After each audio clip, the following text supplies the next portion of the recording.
in their own fields, whether they are performers, storytellers, advocates, now bound together of this moment in time to space. Now, it's pleasure, by the way, of, and I want to actually Amanda Way about what this mission really means for them. Who are you ringing? You know, all astronauts. Our capsule, our spaceship, traces back to the nautical tradition of ringing aboard sailors. My family learned celestial navigation in order to find their way to freedom on that refugee boat. And so when I ring that bell, I will be thinking of Hiekwa, Goba, Iyo, Mea, the four that were chosen to go into death to seek life. What you think this will mean for women around the world, but also for sexual assault survivors? You know, when I fly, I'm flying, of course, to represent my community. I'm so proud to be the Vietnamese, first Asian woman, and I'm also proud to be a survivor who is healing. You know, this journey really is about healing. It's just that my healing takes me to the stars, across the Kármán line. When I fly, I want all survivors to know that you will make it through. First off, who are you looking forward to once you come down being able to share your experience with?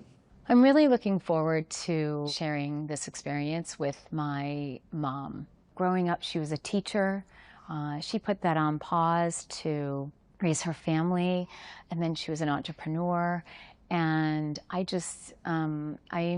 I'm really excited to be able to share this experience with her. She's been on this journey with me emotionally, and I think it's important, you know, to honor the women that raised us and inspired us, and you know, it's a little bit of giving back when we can share our successes with them.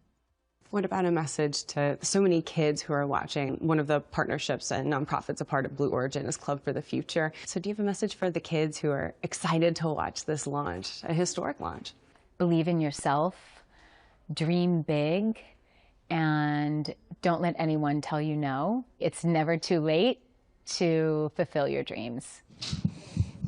So some powerful words that you've heard from our astronauts already. And as I said, it is an exciting and active scene here. This is really a generational event. And throughout the morning, we are going to check back in and hear more from the rest of our astronauts. Carissa? Thank you so much, Tabitha. And yeah, we're going to be checking in with you all day long leading up to launch as well. Thank you so much for that. So Ariane, obviously a whole new experience for these ladies, right?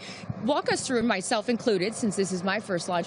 What have these women been, you know, going through, and how have they prepared for today's launch? Sure. So for our astronaut training program, we have our astronauts arrive on site 3 days in advance. And they go through just 2 days of training. It's 2 intense days of training, but really that is all that they need. So what are some things that we walk them through? You know, what we call ingress and egress, just fancy words for saying how to get into the capsule, how to get into your seat, how to buckle your harness. That's really important. It's a 5-point harness, much like a race car harness. How to get out of your seat. You just kind of turn the click on the button on the harness to get out. How do you also get out of the capsule? We go through emergency procedures, obviously hoping nothing, you know, they don't need to use them, but all of this is about getting them acclimated. More of that. We get them situated with our launch site. We take them out to the tower. We had the good fortune of going up to the top of the tower a couple of days ago. Well, let me throw it back to you. Even with the rocket there, without the rocket there, you felt something, right? Oh, yeah, going up in that elevator, I was like, oh my goodness. I can only imagine how they felt. But the importance for them, you know, again, in my world of football and sports, it's the run through. Here we are at the top there, and the rocket, and again, correct me if I'm wrong, Ariane, will be right behind where we're standing, right? That's precisely, sort of that is the gantry that goes out and connects with the capsule. Yeah. Yeah, but a walkthrough, right? It's important for them to get acclimated so they're not doing it for the first time when they're about to go to space. So very cool. So much has went into it. We even got to peek in yesterday a little bit of the astronaut training, and I got the great fortune of going in the capsule and sitting in the seat. It's an incredible experience. But you mentioned those 2 days, and safety, of course, always top of mind here at Blue Origin and in space flight. So, Kristen, how does New Shepard stack up against some of the other spacecraft? It's got a great track record. And, you know, if I'm Gayle King, again, I'm going to talk about Gayle King a lot today. Who has admittedly said she's very nervous. She's nervous about it, which I find so refreshing. You know, you don't always hear that from the professional astronauts about to go to space. She's admitted that she's nervous. So if I'm nervous, I would feel a lot better knowing that the rocket that they're about to fly on has an abort system or an escape system. And not only does it have that, but it has been tested and worked in real life multiple times. And so for those of you who have perhaps never watched a space flight before, the rocket's split into two parts. You have the booster on the bottom and the crew capsule where the astronauts are on the top. And so in an abort, or if something were to go wrong, the capsule could jettison away from the explosive, from the rocket itself.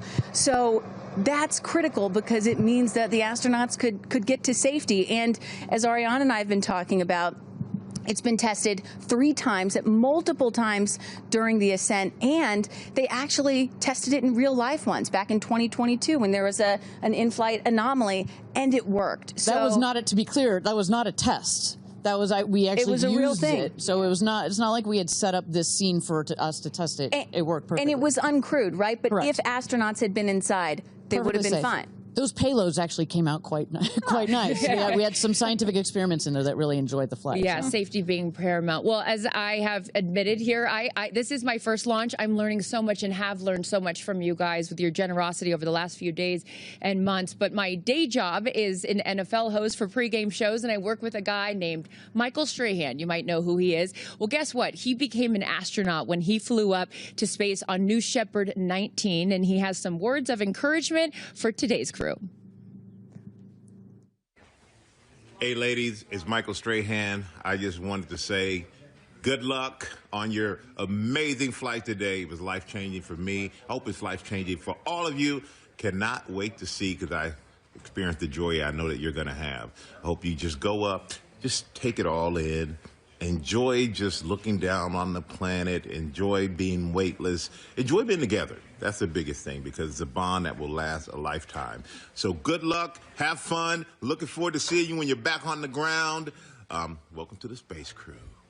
This guy, what a guy, as he's at his other job on GMA there in the morning show. But yeah, he can do it all, but a really cool experience. And he came back and had told me after he did that he didn't even know how much he needed it until he did it. A really special thing that these women are about to experience. So Ariane, what are some of the top reasons people tell you that they choose to fly specifically with Blue Origin? So first and foremost, a lot of them come to us saying, this is a dream I've had since I was a child. And they are so ecstatic that finally they have the opportunity to fly, and to fly now. You know, you can, it has taken so long for us to get here, and so now they can actually buy a ticket. I'd say the second thing is we do get those adrenaline junkies who have been like, I've been to the top of Everest, I've been to the bottom of the Mariana Trench, you know, I've flown in a MiG fighter jet, but there is no other way of getting this sensation, both from you're going Mach 3 times the speed of sound, but also you're getting this insane view from up in space. So I'm so jealous.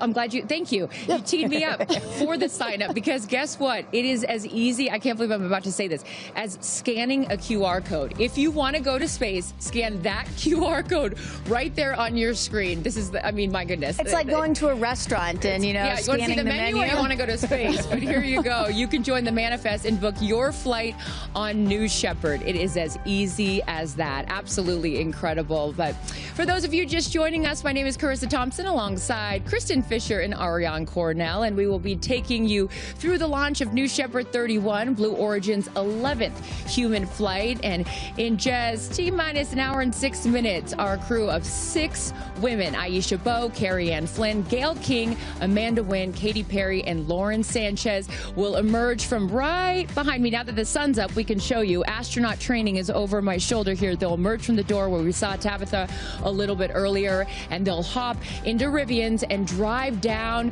what I love, the road to space. Literally and figuratively, New Shepard 31 will take off in an hour and 5 minutes. So right now, we're going to hear from another one of our astronauts, Tabitha Lipkin, caught up with Katy Perry. A big part of your life, of course, is your daughter, Daisy. Yeah. I want to know, does she kind of have a concept of what's happening, or like, what are your feelings around sharing this with her? I mean, she's 4.5, so she's still trying to figure out what day of the week it is. Sure. But it is very normal, you know, for us to talk about mommy going to space now. And I will be so excited to hold her when I land. Do you have a message for your family in this moment? It's okay. Yeah, no stress. I'm going to be very emotional this weekend, of course. Yeah, it's an emotional thing. It's a big journey. It's huge. My message is that I love them.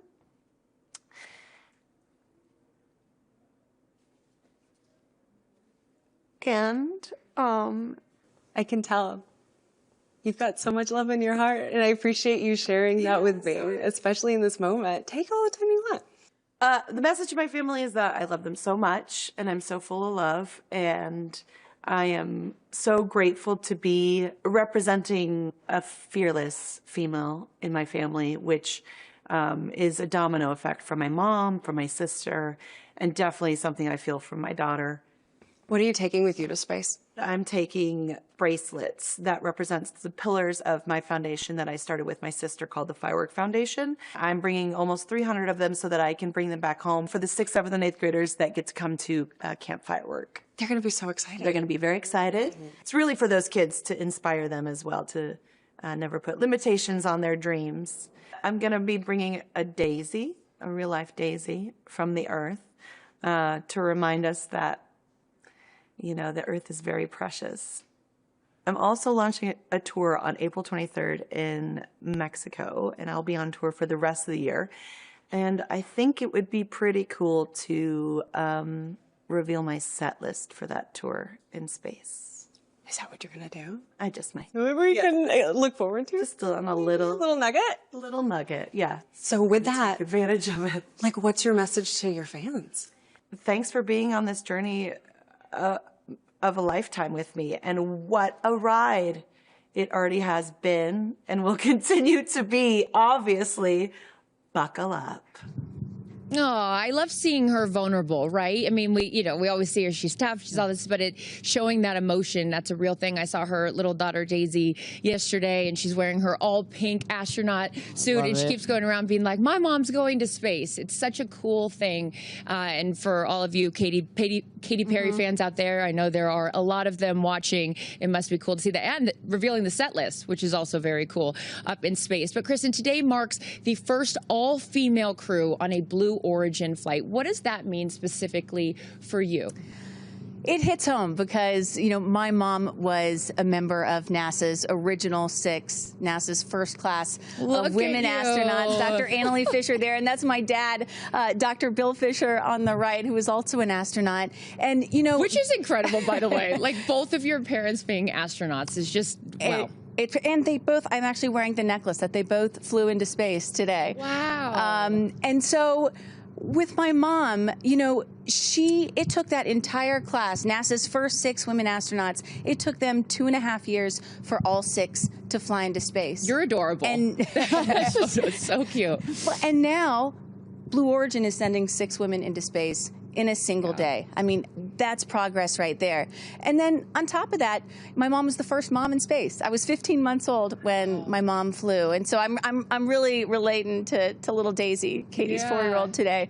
But, you know, back then when she flew in 1984, there was some people thought it was really impressive and incredible what she was doing, but other people were like, my gosh, how can you leave your 15-month-old baby back on Earth? And so today, here we have 4 moms, 2 mothers at the desk, a grandmother going up in space. Yeah.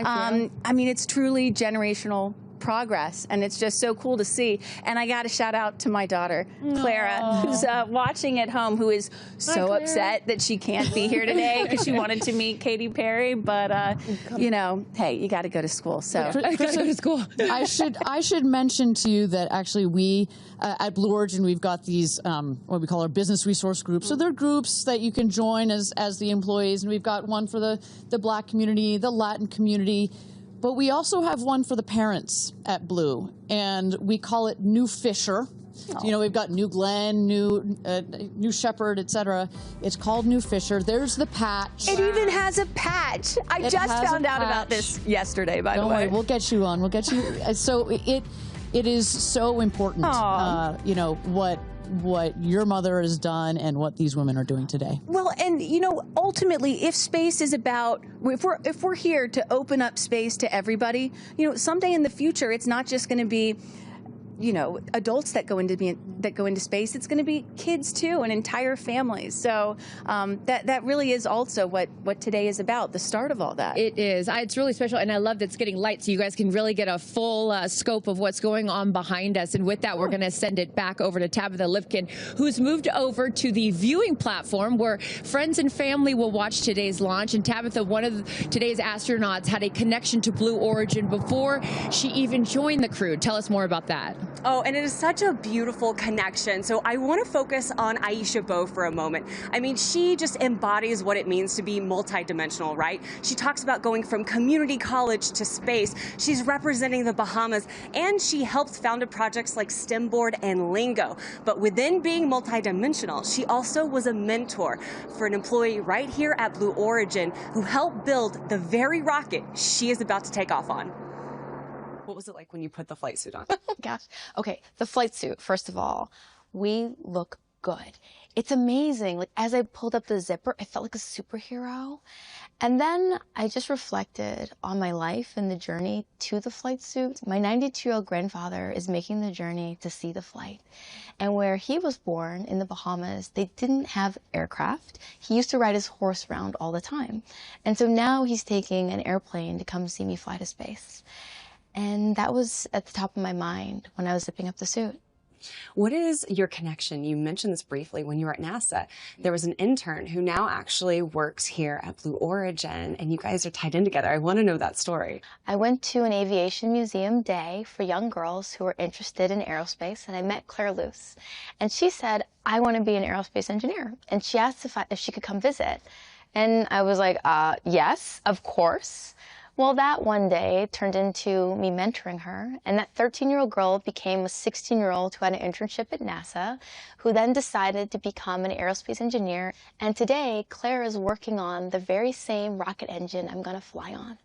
And so to know that when I step in that rocket, that someone who I've known since she was 13 has had her hand in making sure it's safe means all the world to me. I mean, just an incredible story, right? To have that connection with Claire. And you know, Aisha's also been a big proponent of Club for the Future, which is Blue Origin's nonprofit, where you can get free space-related lessons, but also we're sending postcards to space. And Aisha specifically is sending postcards all the way from India, Kenya, the Bahamas, and all across the United States. Pretty remarkable. Oh, that's such a great story. Thank you, Tabitha. We will check back in with you in just a little bit. But in seat number 1 will be Lauren Sanchez, who has seen her fair share of human flights from the ground. And I had a chance to catch up with her to discuss her flight to space. You know, we talked even years ago about the idea of you guys doing this, and now it's coming to fruition. So take me through that journey, the all-female space crew, sort of, and how we got from the idea to it actually becoming a reality. All-female space crew, can you believe it? Can you believe it? I can't believe it. I mean, it's really, I hear that, and I have so much gratitude that we're able to do this. And it all started when I came here and watched Jeff go up. He came back more grounded, more like alive. Which is interesting, right? You go to space to become more grounded when you come back down to Exactly. Earth. It's so true, though. I always say, it's not about going to space. It's about what we bring back. And I get to go with 5 incredible women, explorers, but storytellers, to inspire a new generation to be interested in space exploration, to inspire a new generation to explore. When you explore, you also bring out the curiosity in someone, and curiosity leads to solving problems. I look at your story, and you've been so open about your dyslexia. And now here it is that the teacher that diagnosed you with dyslexia is going to be at your launch when you go to space. Why is it so important that your teacher is here for this moment, Lauren? Gratitude. Where I am right now is in part because of her. I was always told, oh, you don't belong. You don't belong. I was a female in sports. You don't belong here. Do you know what I mean? I was a journalist, and I was a really young journalist. You don't belong here. Like, you're always told you don't belong. But the problem is, people get told that all the time. I was starting to believe it. And that's what this is for all those girls out there that feel, or for anyone out there who feels they don't belong. If you're there, you belong there. I love that. Has Jeff told you what you could expect? What has he shared with you about his experience? He told me that it's going to change me more than I know.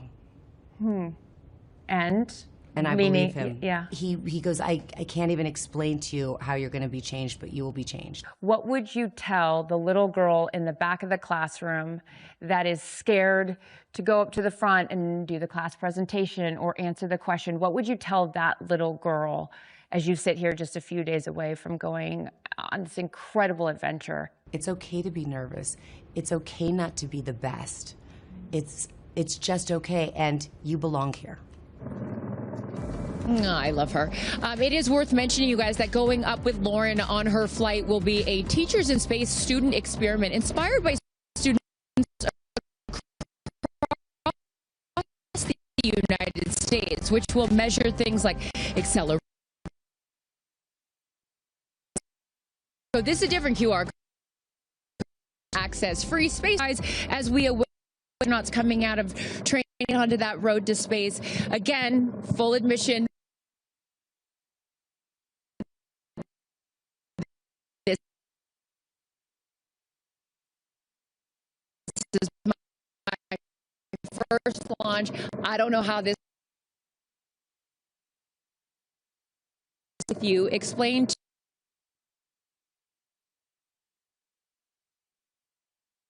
going up in today. What we're going to end time for this mission, only about 10 or 11 minutes. And so it's going to start on the left-hand side of your screen. That is liftoff. Then there are 2 parts.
While it feels, it still is a rocket launch. This thing is going to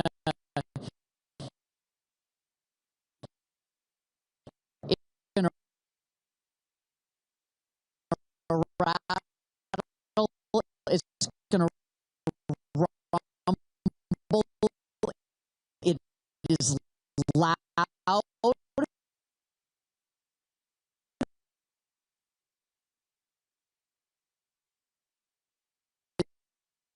a little bit more since.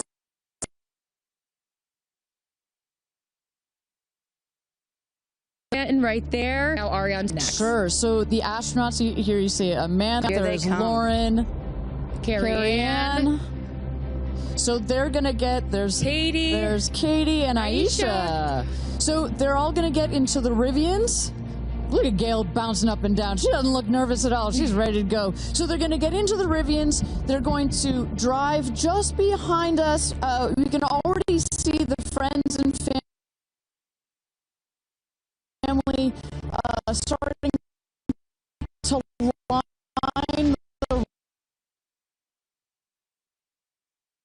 to line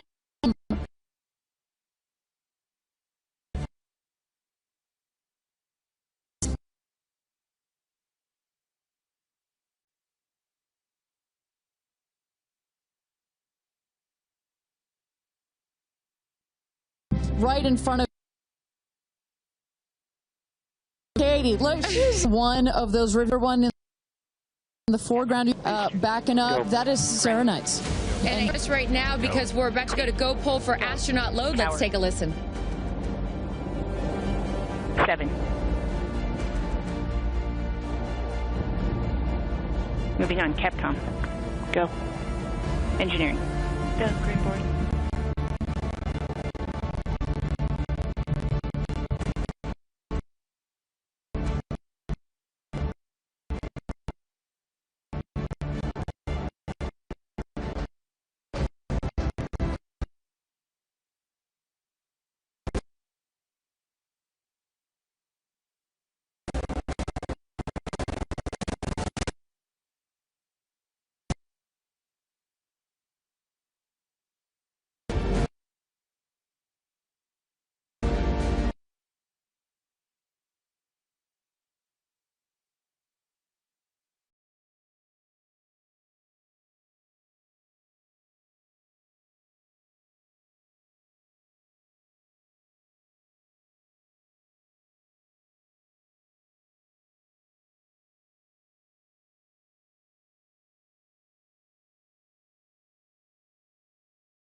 Seeing her right now, I imagine that emotion, friends and family there to cheer them on as they head out. You know, one of the other nice things about not having to go into orbit for a multi-day mission is you don't have to go in quarantine.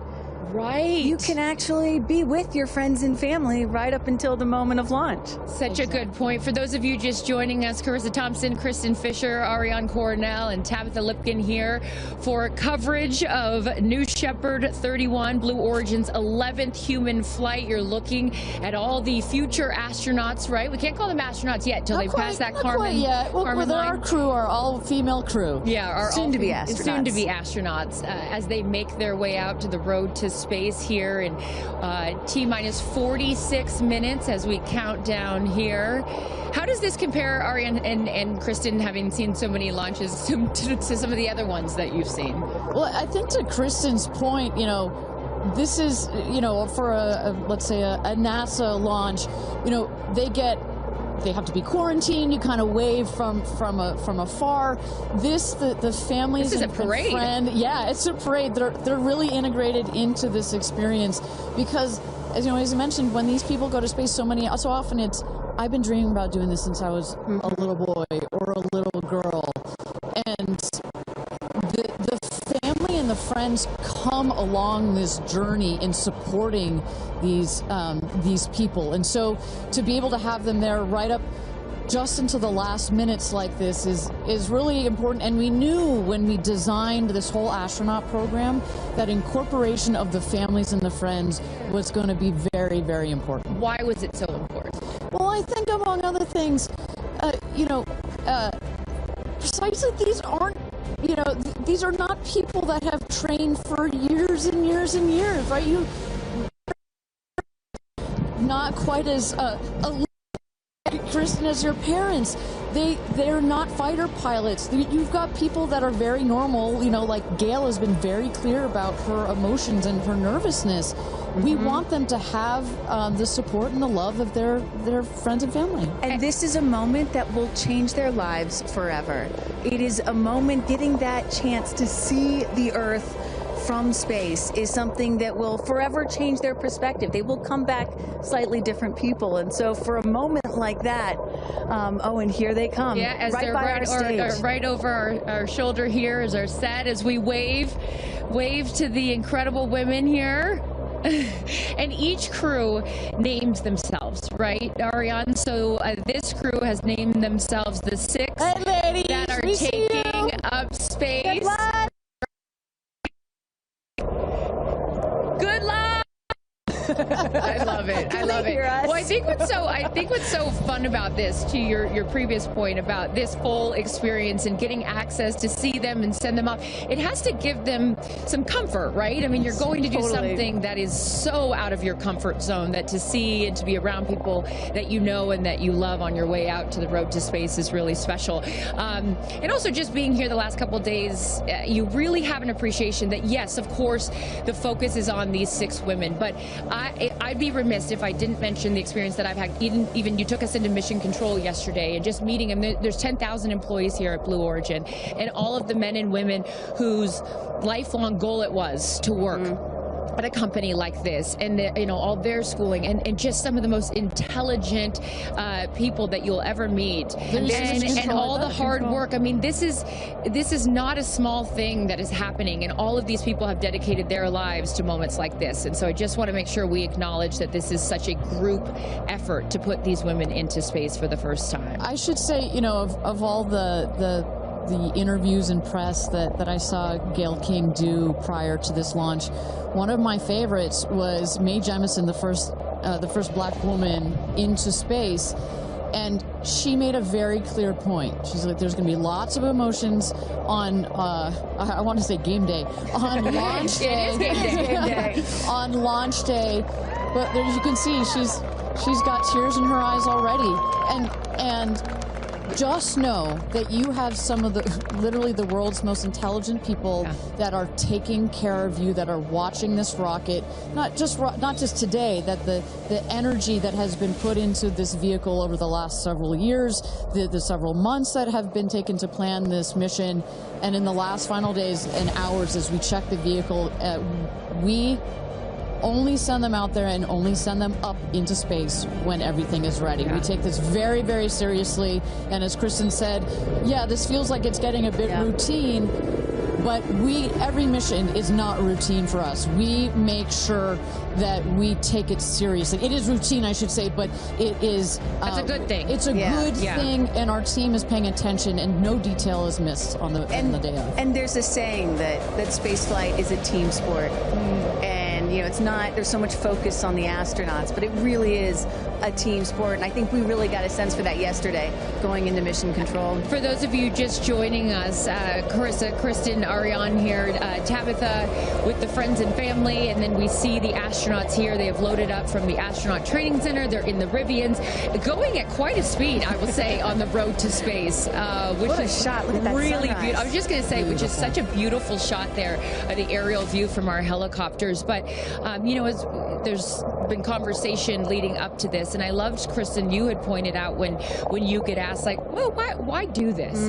And you had said something that I thought was so interesting. It's like, well, then why travel? You say it more eloquently than I do. There is, of course, criticism, right? Like, why should we care about this? Why should we care about your average person, even though these women are not average? Why should we care about them or celebrities going to space? Or why should we even be going to space, period? And my answer to that is, well, why do we travel? Why go to Paris? Why go to London? Why go to Japan? It's because it does something to you that's different than just looking at a photograph. You experience it in a different way, and it changes your perspective. It makes you a better person. It makes you understand other cultures and civilizations and other people. It makes you have more sympathy, and you hear about the over come back to Earth, and is where you more, and you realize that we are all just one. So I'm excited to see what they have to say. And I'm excited. Look, the moment has come here. So Ariane, walk our audience through sort of what happens next as they are approaching. Sure. So they have just driven down the road to space, the 2 miles. They're going to go to the north end of that circle and jump out of their Rivians and take a cool shot, a photo that is, with the rocket in the background. Again, all of this is very tightly choreographed, and we want to make sure that they do this quickly so that they can get back in the Rivians, go back around the circle to the base of the tower. At that point, we're going to get them into the elevator that will take them up to the south tower. That's the one in the background.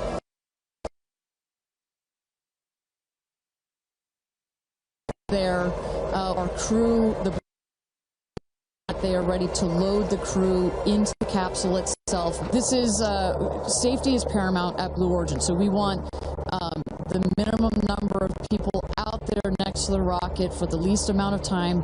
So we keep it fast, we keep all these procedures tight.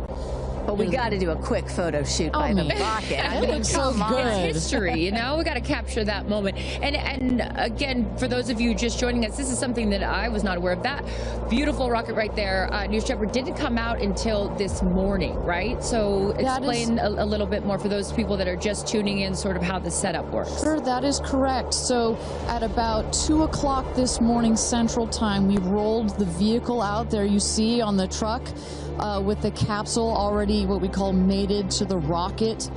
You'll see here in a moment the rocket, it goes very slowly, just want to make sure we take care of our baby as well. Goes out there, the truck will turn the vehicle vertical, and at that point we connect all the pipes and the hoses to the vehicle, and we start loading the vehicle with propellant. Right there, it's empty. That's for safety and security reasons. That's also, it makes it easier to turn vertical.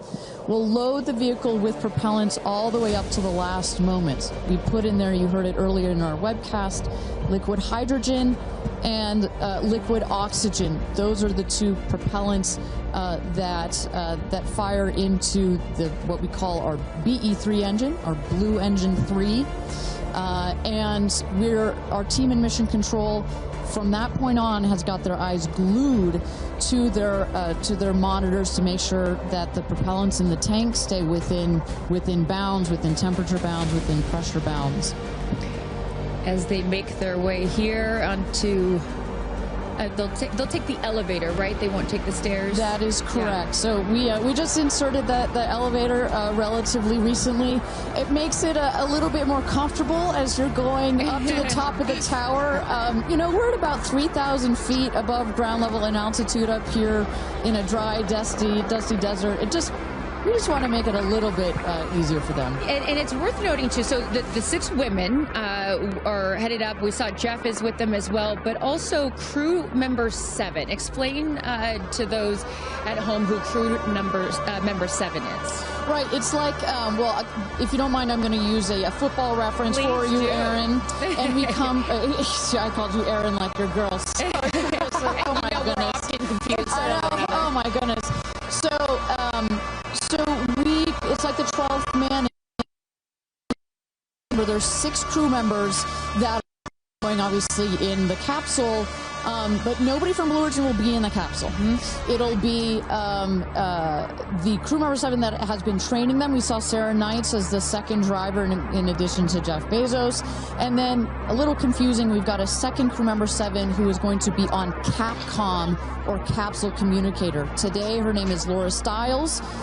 She will be the person that is in our astronauts' ears, communicating with them, making sure everything's going okay, also telling them, hey, this is when you can unbuckle, and this is when you can... That's her right there. That's Sarah Knights right there, exactly. And now we are looking at what?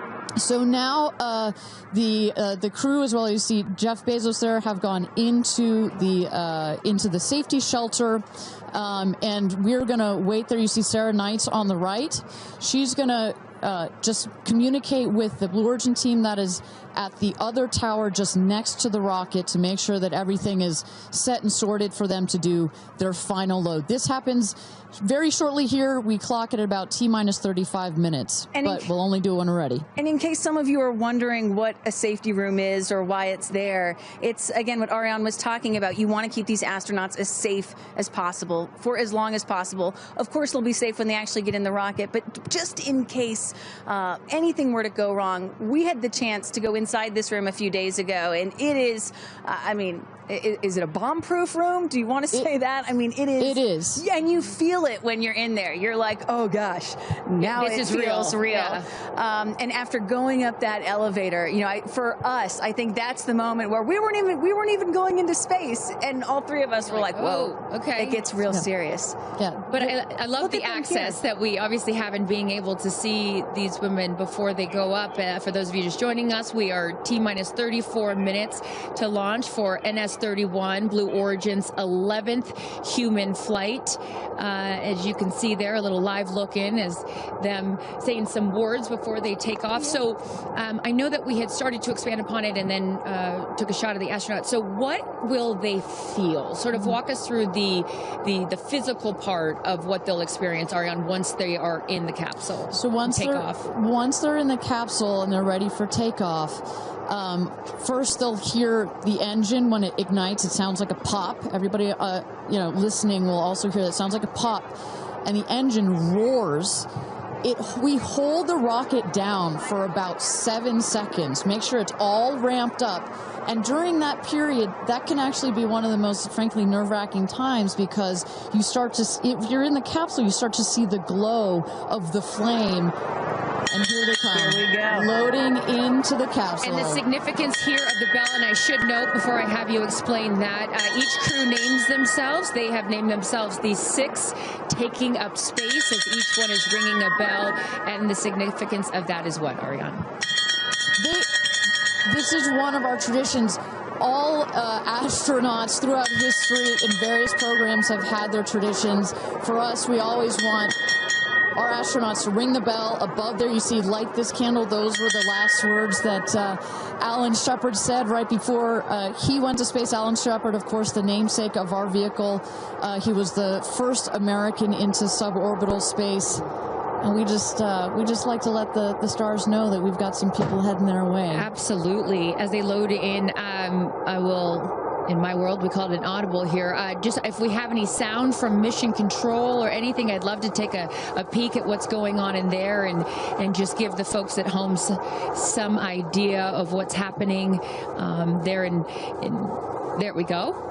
There we go. So we don't have sound of it, but we can see all of the brain behind behind this beast. But I could tell you, Carissa, other than a couple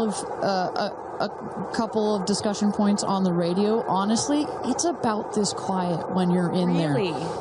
That surprises me. Because you would think, like, you know, in a control room in TV, it's a chaos, right? In the best way, but in there, it's quiet. And honestly, chaos is, quite frankly, the last word I would use to describe our mission control. This team, they're working through very specific procedures on a very specific timeline. They've done their own rehearsals over and over again. We also want to keep the communication line open if anything, you know, if anybody's got to call it out.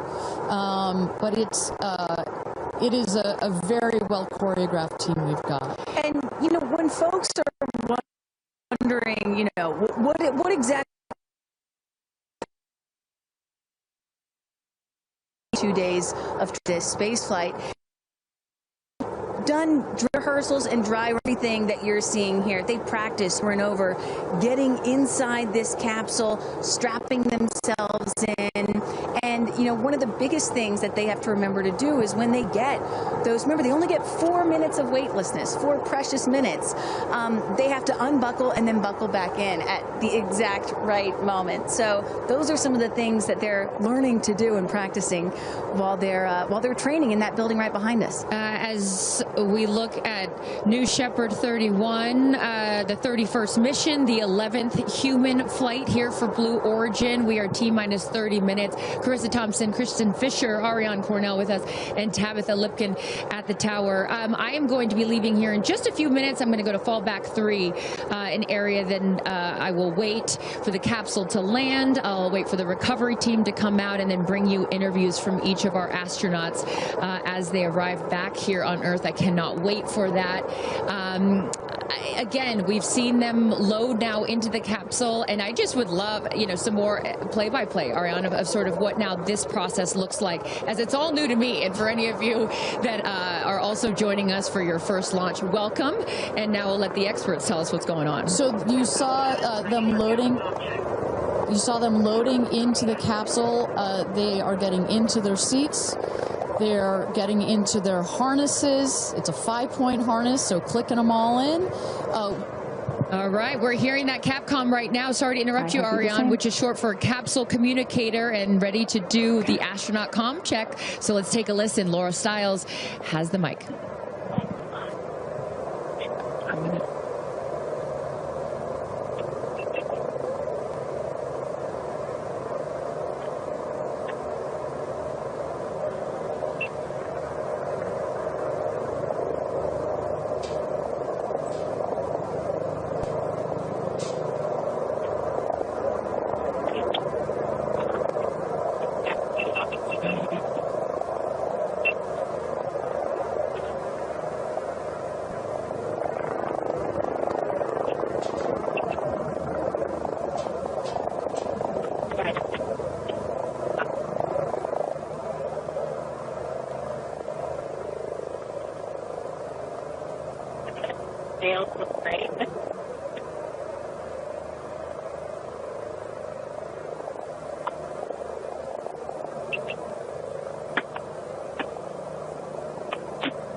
Welcome back, everybody. We are at T-minus 26 minutes and 50 seconds to go until NS-31.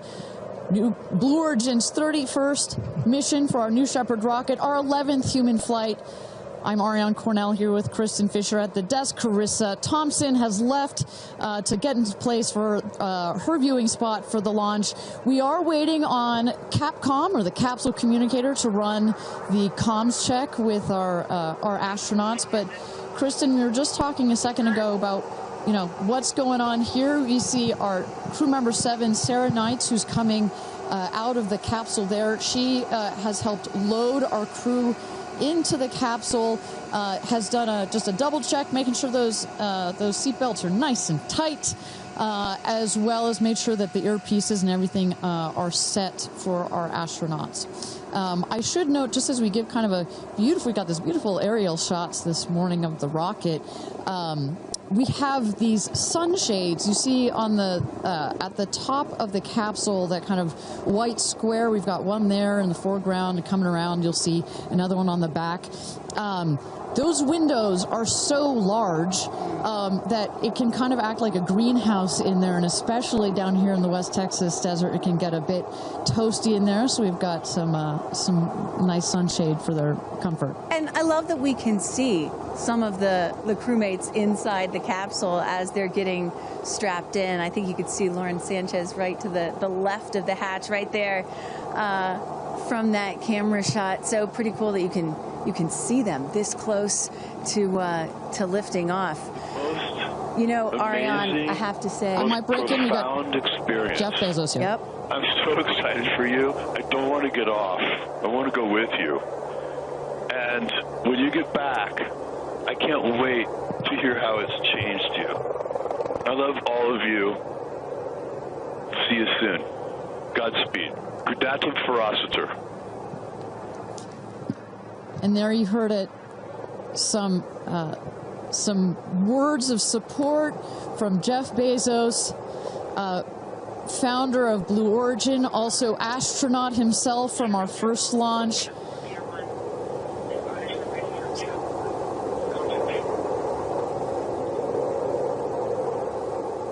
So, of course, Lauren Sanchez is Jeff's fiance, one of her supporters. But as we mentioned before, we've got lots of friends and family that are supporting the rest of the astronauts here. They are out at the viewing tower. Let's turn it over to Tabitha. Tabitha, have you had a chance to chat with some of the family members out there? A lot of friends and family have come out here, and it is an exciting vibe. I am standing by with 2 women who need no introduction. And Chris, I have to start with you. What is it like to be here, and what brought you all the way out here to this launch?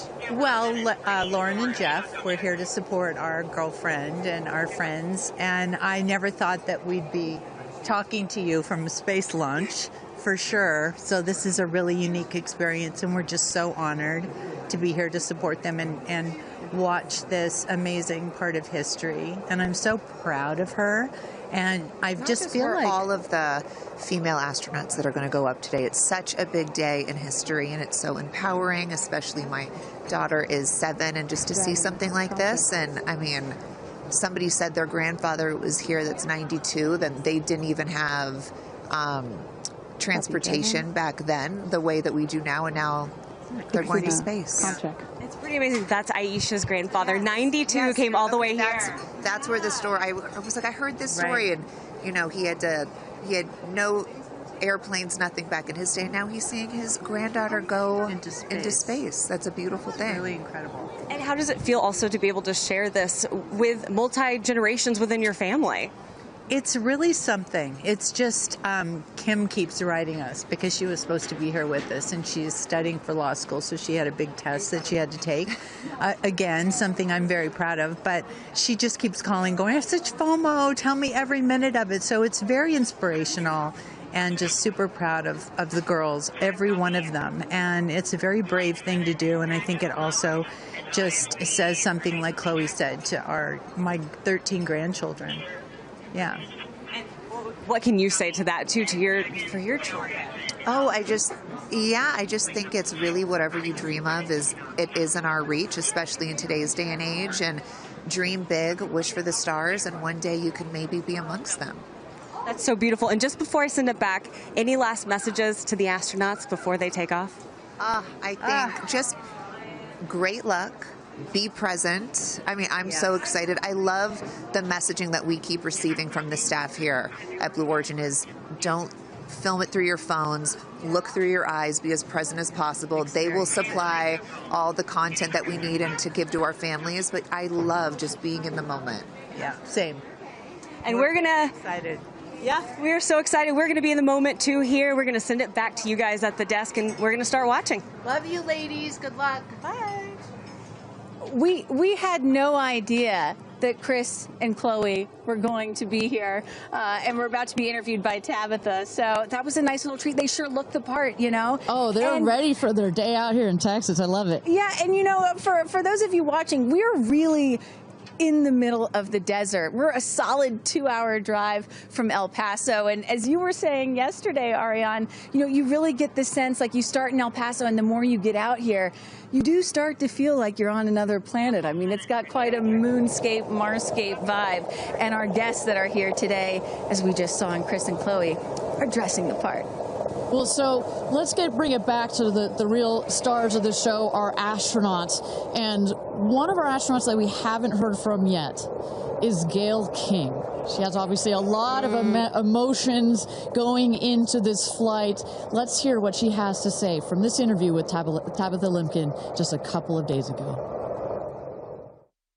When I made the decision to come, there were only 3 people whose opinion matters to me the most. Favorite daughter Kirby, favorite son Will, and Oprah. That's my kitchen cabinet. And all of them said, I think you should do it. All of them, much to my surprise, including Oprah. I really thought she was going to say, nope, I don't think you should do it. And she was like, do it. She said, I really think you should do it because you've been talking about it.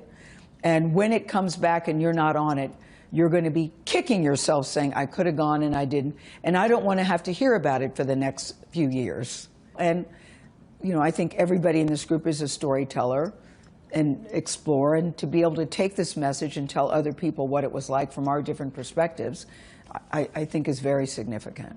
Do you have a message for the kids watching? You should always know that no dream is too big. You know, we have someone, Aisha, who was told when she was a kid, your dreams are too big, you need to dream smaller. No child should ever be told that. And so I want people to know no dream is too big. And also, LL Cool J said this to me once, dreams don't have deadlines. Isn't that good? That is real good. Dreams don't have deadlines. I've never forgotten that he said that, and I believe that as well. What are you taking up with you? Oh, I have a bunch of stuff. I have Luca. I wanted one of his favorite toys, so I have a Sesame Street character called Tamir. Tamir is this little black boy with great curly hair, so Tamir gets to go to space. I have a wooden cross that you can hold in your hands. It fits like in 3 prongs. And a stranger came up to me at the airport. She said, I always hear you talk about being a nervous flyer, and I wanted you to have this. And so if you're ever on a flight and you feel nervous, take it out and hold it. So whenever I'm flying, I have this with me. Also, I just noticed, what is this on your wrist? So Jared, who's one of our jib operators at CBS Morning, his daughter, Denise, who's 7, made this for me. And she came into my makeup room and said, I made this for you. Someone else gave me astronaut era. That's pretty great. Space sister, Amanda, just gave me this. I mean, so I feel that I feel I'm pretty well protected. Absolutely. I will say this, as excited as I am, I'll be very glad when we come back down. I will be very, very, very glad about that. Well, clearly we heard Gayle there and prior to coming down here in Texas, nervous and excited at the same time, but one of the things I like about this is that she just makes it real, you know? Regardless of who you are, this is a nerve-wracking experience, and the fact that she's so authentic about it, but also, more so, she is stepping so far out of her comfort zone. I think that in its own right is extraordinarily inspirational. I think most people would feel the way that Gayle is feeling right about now. If you're about to launch into space. You know, one of the things that I find so refreshing is that, you know, back in the early days of human spaceflight, you had the Mercury astronauts, and they were all white male military test pilots, and they all had to have the right stuff. You could never talk about nerves or being nervous or your feelings or stuff like that. That was the wrong stuff. But now, in 2025, it is the right stuff to be like Gayle King and talk about those concerns and fears and excitement that you have before launching into space like that. And that really shows you just how much the human spaceflight experience has changed over the last half century or so. And that really is what today is all about. I know there are some people watching this or who have heard about this who are thinking, why should I care about people going into space, you know? Katy Perry, a famous pop star. Why should I care about that? And the reason is, it's missions like this that really begin the process of opening up space to everyone, for all of humanity. That's what today is about. And I think we have to, it's not just about today. Today is very, very important, but I think also one of the reasons that I love working at Blue Origin is we think in very long time scales.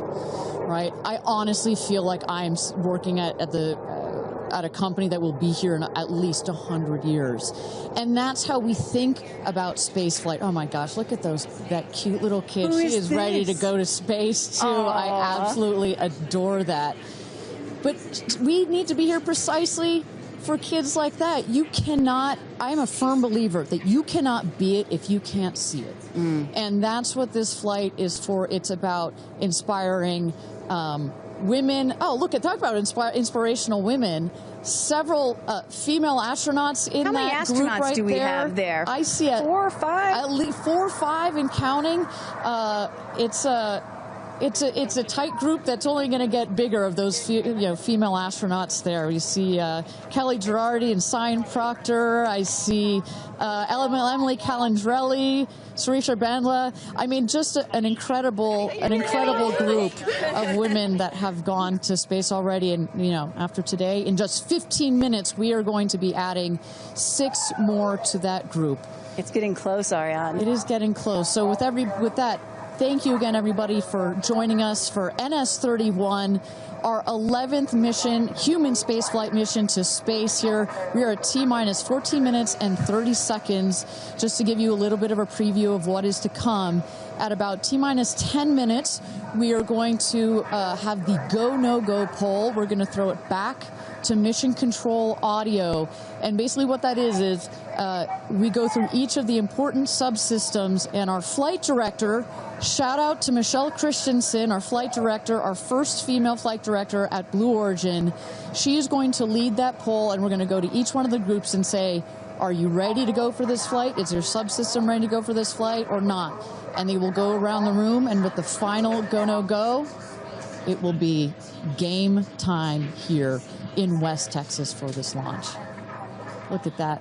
Now, this child is a little younger than you were when your parents went to space. A little bit older. Oh, excuse me, a little older, pardon me. Because I was just 15 months old when my mom flew in space. And, I think about what it must have been like for her to be a first-time mom and training for her first space flight all in 1 year. And she was a part of NASA's original first 6 women astronauts alongside Sally Ride. Of course, it took them, those first 6 female NASA astronauts, 2.5 years for all of them to fly into space. Now, today, Blue Origin is going to send 6 women into space in a single day. I mean, that's pretty cool right there. Incredible perspective. Also that, was your mom just 6 months? You were just 6 months old when she started training? She was assigned to her first space flight when she was 8 months pregnant with me. Can you imagine? God, I have a 6-month-old. I can barely fly down to West Texas from Seattle. She gave birth to me on a Friday and was back in the astronaut office on Monday. I don't recommend doing that. As a mom of 2 myself, you're a mom of 2, I probably wouldn't do that. But respect. She did, Respect, that's huge. But I've asked her, I'm like, why did you do that? You know? And she said, because I felt I had to prove something. I felt that I had to, you know, pave a trail for women to come. And so as I'm sitting here today, I'm thinking a lot about what she did, the sacrifices she made to make what's happening today. Again, it's not normal. Human spaceflight will never be normal or routine, but this is the beginning of making this kind of travel. We got 4 moms on board, a grandmother, making these types of people going into space very routine. Now, talking a little bit about that, getting back a little bit into the flight profile and what they're going to feel as part of this now routine flight. So the 6 astronauts are currently in the capsule right now, all strapped in, ready to go. Their audio is working. We are waiting for the T-10 here for the go no go poll. At T-0, you guys are going to, all of us will hear the pop. That's the ignition of the BE-3 engine. It holds down the rocket for about 5, 6, 7 seconds. Inside the capsule, they'll start to see the glow of the flame, and then they will lift off. They will take off. They are in a somewhat reclined seat, and they'll start to feel the G-forces on their body. And so kind of like sitting in a car that's accelerating, it pushes you back against the seat. That's the same here, except they're going up. They will accelerate to they'll have 3 Gs. So here on Earth, we're at 1 G. When you accelerate to 3 Gs, so like if you're 100 pounds, it feels like you are then 300 pounds. But Kristen, crazy. It's crazy. But in that reclined position, it's dispersed across your body. Bad. It's not as bad. It kind of feels like a weighted blanket. Oh. And then it nice eases and cozy. up. It's nice and cozy as it gets nice and dark. I'll take a weighted blanket right about now. But they're not, don't worry, it's going to get nice and dark, but there's no sleeping on this. They are going to have the most incredible view out of those windows. The capsule will separate from the booster. That's when they're going to feel weightlessness. They'll get the about 4 minutes to unbuckle, enjoy the weightlessness, enjoy the insane views out of those windows. They'll buckle back in, come back through the atmosphere. That's actually when they're going to have the peak G-forces. They peak at about 5 Gs. Which is kind of counterintuitive. You wouldn't think that you would feel the max G-forces on the descent, but that's when you do. But that's when you do, and it's kind of like, because you're coming back through the atmosphere, right? It's thin up there, you come back through the atmosphere, it's thick. It's kind of like diving into a pool. It kind of goes boosh against you at 5 Gs, but then it eases back up, and we deploy the parachutes, and they come floating down at about 10 to 15 miles per hour for a nice soft landing here in the desert. At the last second, there's an air cushion that comes out. Go. Booster. Here's gonna go, Paul. Go. Ground. Go. Inca. Go. Safety. Go. Capcom. Go. Engineering. Go. This is the flight director. New Shepard is go for launch. Booster, commence terminal count. Protocol flight. Yeah, baby. Go for launch. My favorite words. It's getting real. T-minus 8 minutes and 51 seconds. Until our 11th human space flight, the first all-female crew flight to space. All 6 of our astronauts are loaded in the capsule, waiting for just 8 minutes and 30 seconds to go here. Now, Kristen, we just kind of walked through the flight profile, what it's going to feel like for our astronauts. Oh, we got Carissa up on the tower to chat with more friends and family. Carissa, who you got out there? I don't need to introduce the incredible woman. I don't need to introduce the incredible woman next to me, who is a ray of sunshine. Oprah, you are wearing yellow because Gayle's call sign is sunshine. Yes, right. And all of us, the whole family is wearing yellow today. And I, you know, we've been friends. It'll be 50 years next year. We've been friends since we were 21 and 22.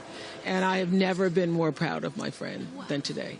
Never been more proud, because this is bigger than just going to space. I mean, I think for her, who anytime we're on a flight, she's in anybody's lap if there's the slightest bit of turbulence.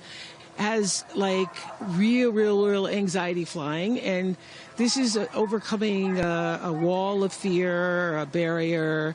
It's I think it's going to be cathartic in so many ways for her. She told us that she was surprised that you told her to do it. Why did you want her to do this? Because I think life is about continuing to grow into the best of yourself and the fullest expression of yourself. And I think that this is one of the most fullest expressions you can possibly have. And I know that I felt deeply that she would regret it. And I didn't want to hear about it for the next 15 years. I wish I had gone, you know. And I said, there's only one time that all the women are going up for the first time.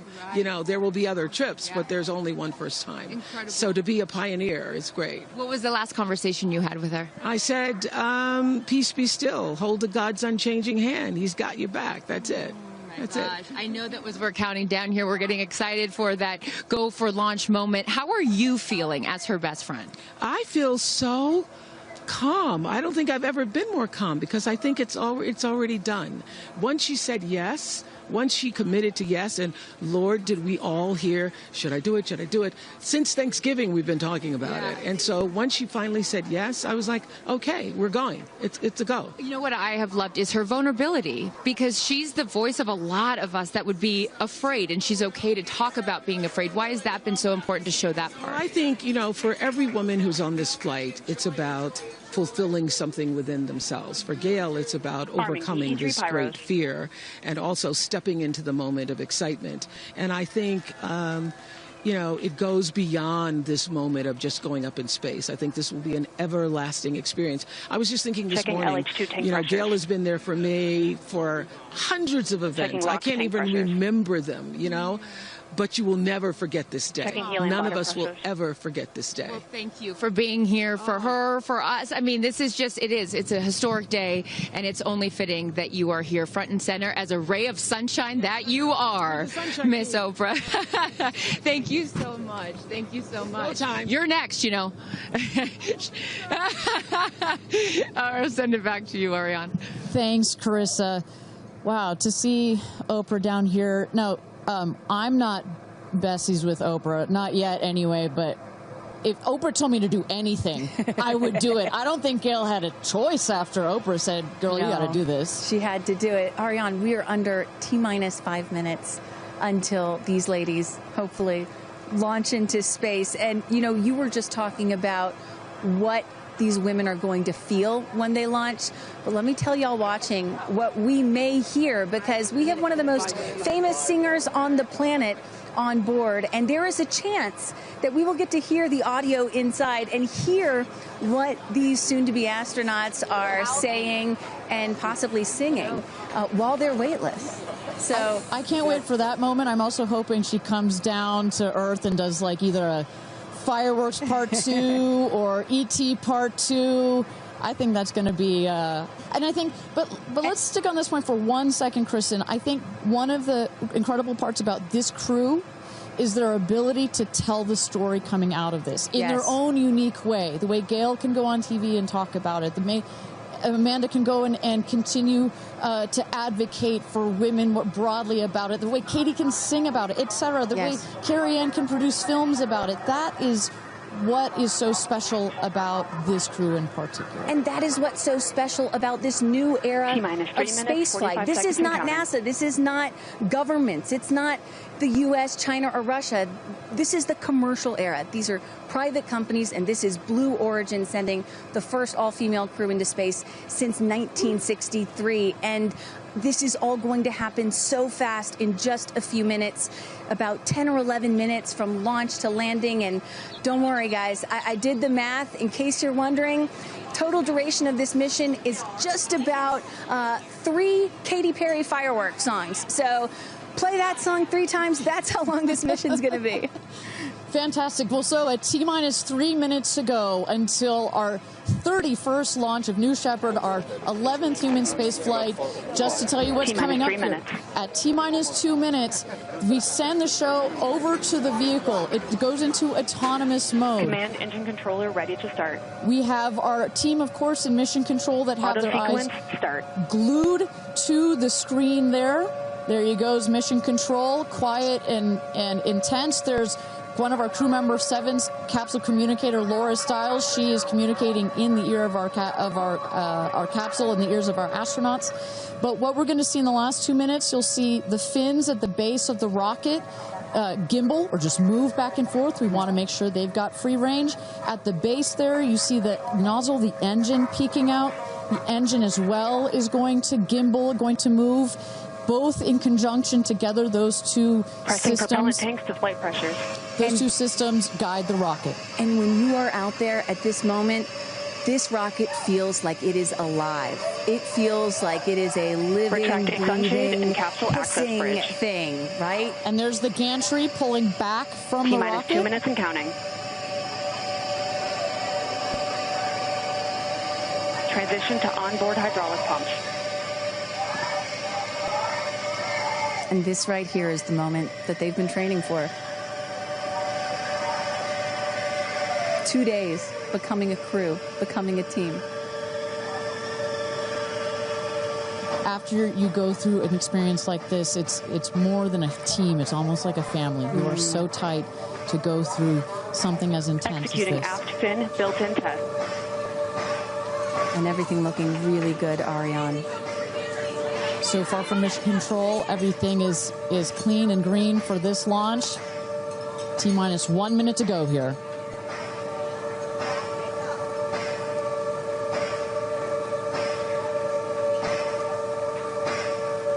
Engine thrust vector control built-in test in work. Vehicle is now on internal power. So in a moment here, we'll see those, what they call the bit checks, the built-in test checks.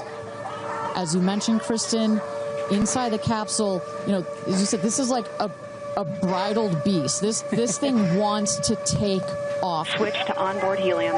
Here we go. Good luck and Godspeed, ladies. We're cheering you on from Let's planet launch Earth. this Thrust rocket. termination system is armed. T-minus 22 seconds and counting.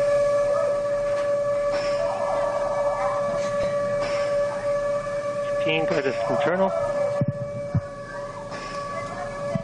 T-minus 10, 9, 8, 7, 6, 5, 4, command engine start, 2, 1, ignition.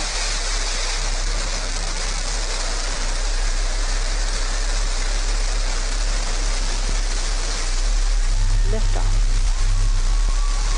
New Shepard has cleared the tower.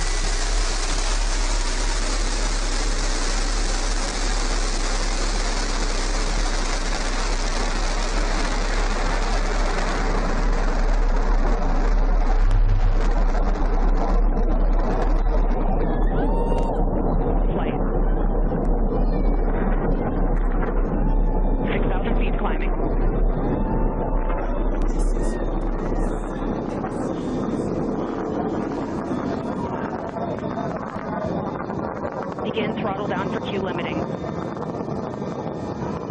Engine response looks good.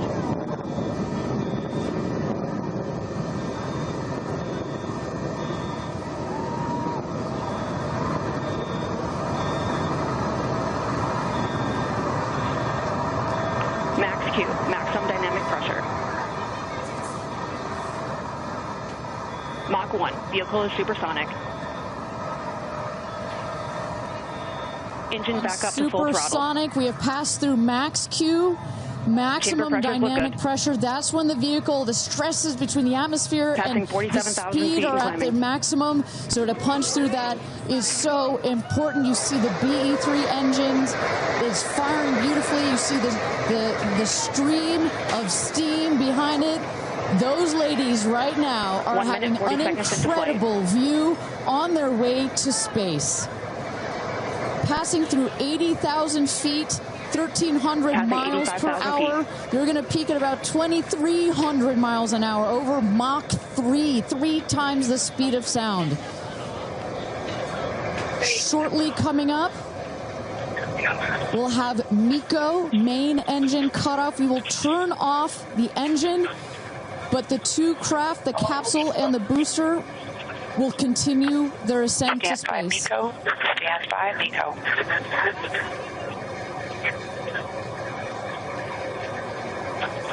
And our...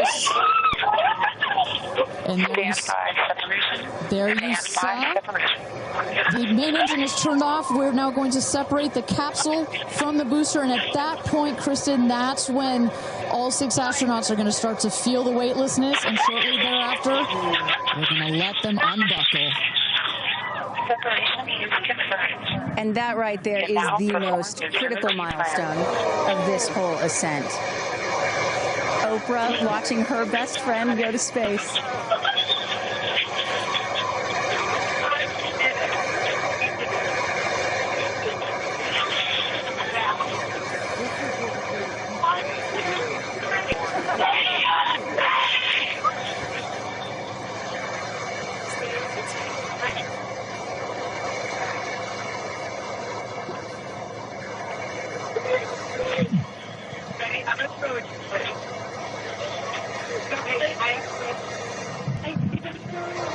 And the 2 craft is separated.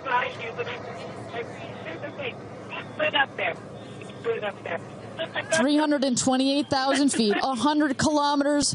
Welcome to space, ladies, or shall I say, astronauts.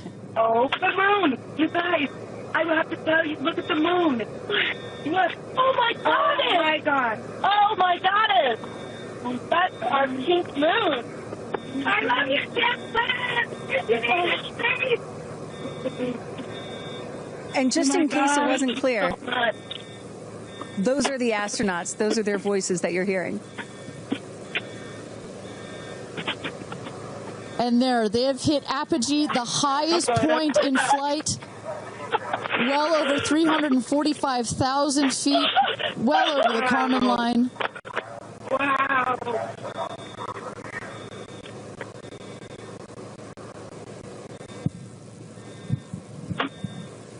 And at this moment, the astronauts have unstrapped from their seats. They are floating. They are weightless.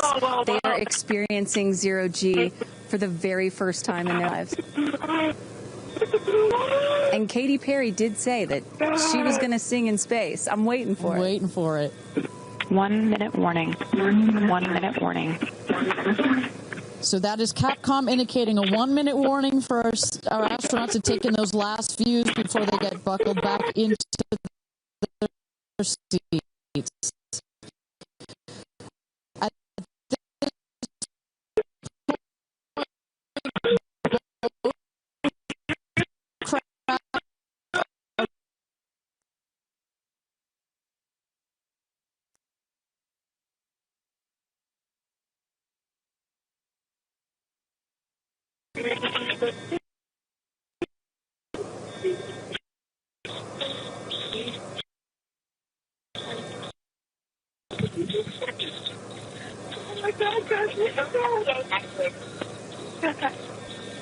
Wow, it's so peaceful up here.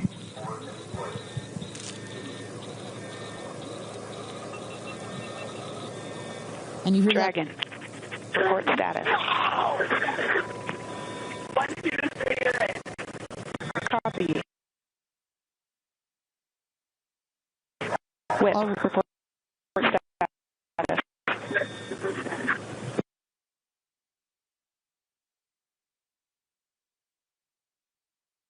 And a great, all astronauts are back. That is the rocket that is screaming back down to the capsule to its landing spot just 2 miles north of where it's taken off from. At the top of the rocket, you see a couple of fins that have popped out. Those are to stabilize the rocket as it comes into land. Shortly thereafter, you will see the drag brakes that deploy that will cut the speed of the rocket in half. And then in the last moments, and there it is. We can see it from the stage. There comes the rocket down. It's going to relight its engine. We're going to also see a sonic boom. We're going to hear that shortly here. And remember, this is something that had never been done before until just a few years ago. Truly the stuff of science fiction that you're about to watch in just seconds. Drag brakes.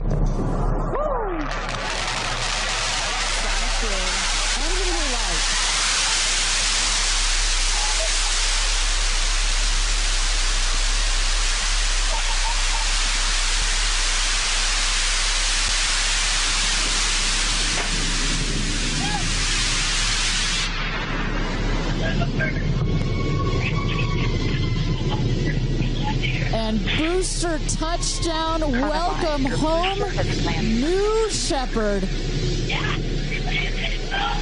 Picture perfect landing right there. Picture perfect landing. Right on target. You see that dust kind of creates this dramatic cloud that reveals the beautiful rocket that has just taken these ladies up to space and back. And I love the echo across the mountains. Is that what I was hearing there? That's what you were hearing. You heard the sonic boom, then you heard the engine relight, and all of that reverberates in this big, beautiful valley in West Texas.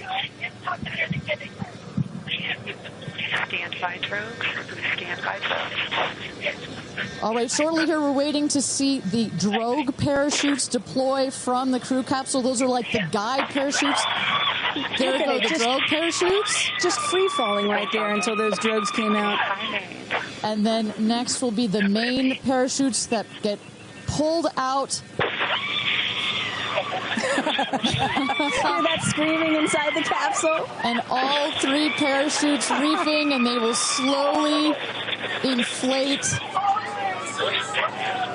slowing the capsule to a nice, smooth 10, 15 miles an hour. They are cruising back home. 3 good parachutes.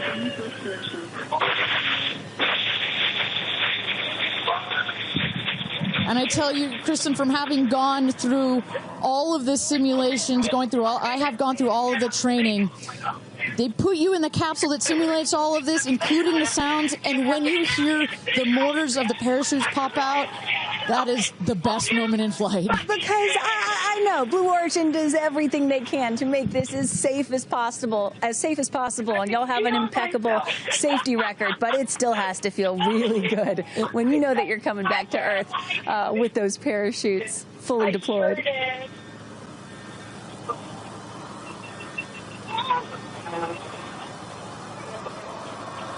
And we can see the capsule just over our shoulder here, going to be landing north and east of the launch pad, coming down softly and beautifully. 500 feet.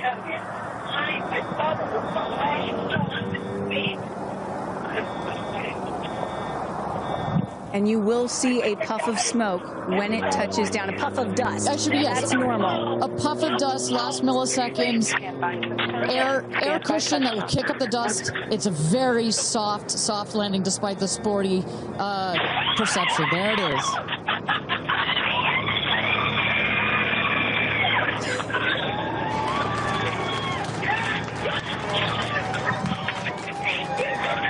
Touchdown. Congratulations and welcome back to Earth.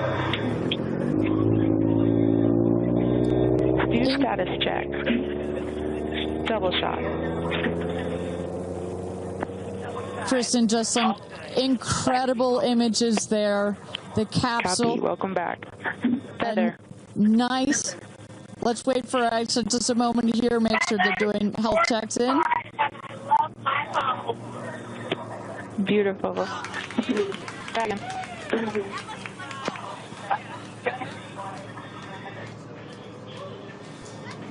Yes, and as you heard it there, everybody seemed to be just as ecstatic to be back here, back on Earth. Everybody appears to be fine. Beautiful shot there of the capsule down in the desert. As we were just saying, it looks like a tough landing, right, but it is an air cushion in the last milliseconds that just makes it even softer. I will also note the parachutes landed very close to the capsule. That's just an indication that there's not very much wind out here today. A beautiful day for a launch and landing. A beautiful day to add 6 more names to the roster of astronauts that have been over the Kármán line into space.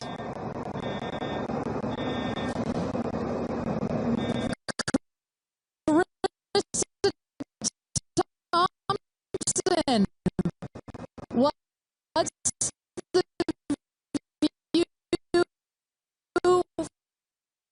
from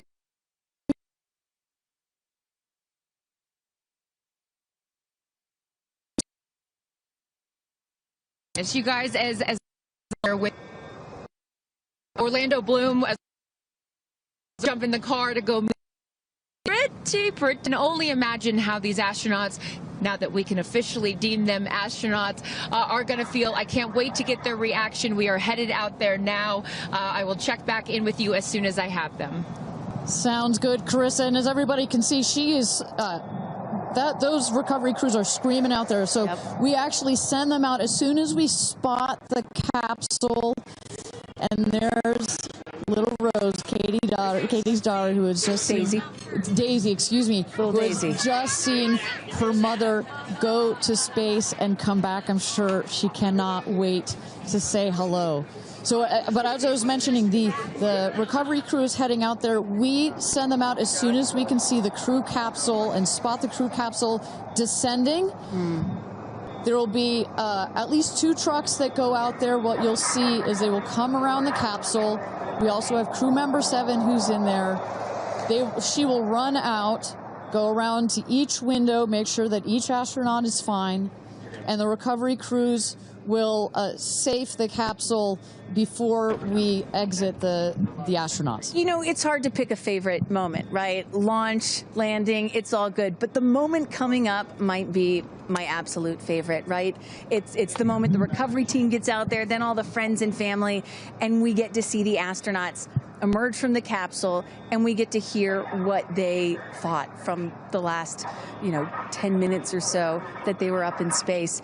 And I think one of my favorite things that I've ever seen in covering space, certainly with Blue Origin, was that moment for William Shatner, Captain Kirk, as he emerged from the capsule.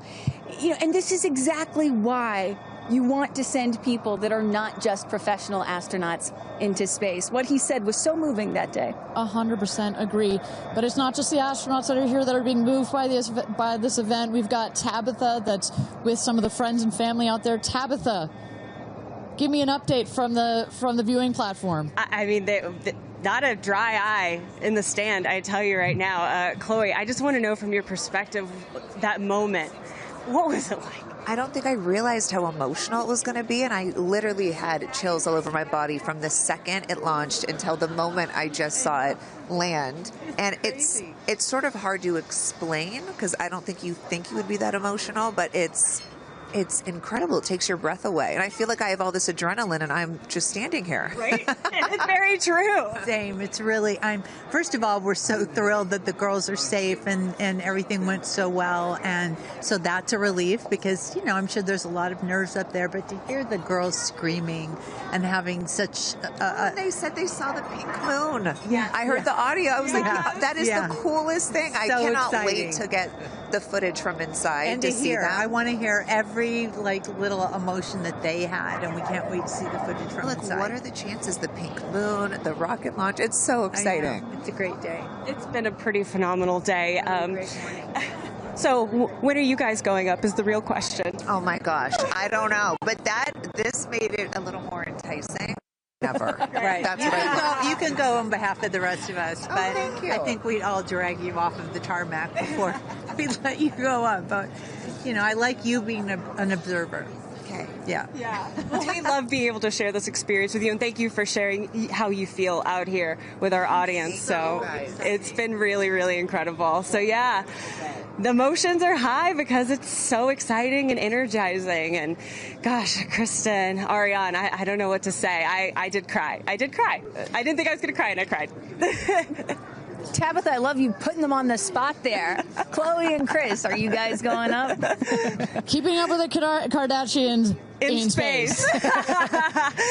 We're waiting for it. That's the all next all lady launch. Well, thank you so much, Tabitha, for that. And you could see that. You can hear that. You can hear from Tabitha. Even she is emotional and has tears in her eyes. When you're down here for one of these launches. And Carissa, when we get her back on the line, I'd love to hear her thoughts on this. The intensity and the energy and the emotion out here, even though you're in this remote place, but it all gathers here in this valley, and it's really intense. No matter how many times, I've seen all 31 of our launches, it gets me every time. Well, anytime somebody says, I don't get it, what's so exciting about space? Come to a launch. Come see a launch in person, and then you'll change your mind. And, I'm just, as we await the moment where these astronauts emerge from the capsule, I'm reminded of what William Shatner said on his mission. He said, "What you have given me is the most profound experience I can imagine. I hope I never recover from this." And I love that. You know, I hope I never recover from what I just experienced. And one of the neat things about this is these women were not in space for several days where they had time to get acclimated to it. They only got 4 precious minutes of weightlessness. And so that high, that feeling of, ooh, I want more of whatever that was, is still so fresh. And you really get to see that when they step out of the capsule. We catch our astronauts. I mean, their minds are still in the process of being blown when they come out of the capsule, and Carissa is going to capture those moments for us shortly here after we get our recovery crew. You see there some of the friends and family have already started lining up there, while the recovery crew, you've seen some images. As I mentioned, they're safing some of the systems on the capsule. We want to release all of the excess air and gas that created that nice air cushion. We'll remove the parachutes, make sure nothing gets tripped up. Also, we reuse those parachutes. And then crew member 7 will take the stairs up to the hatch. It's like a good 3.5-ish feet off the ground, so it just makes the getting out of the capsule that much more comfortable.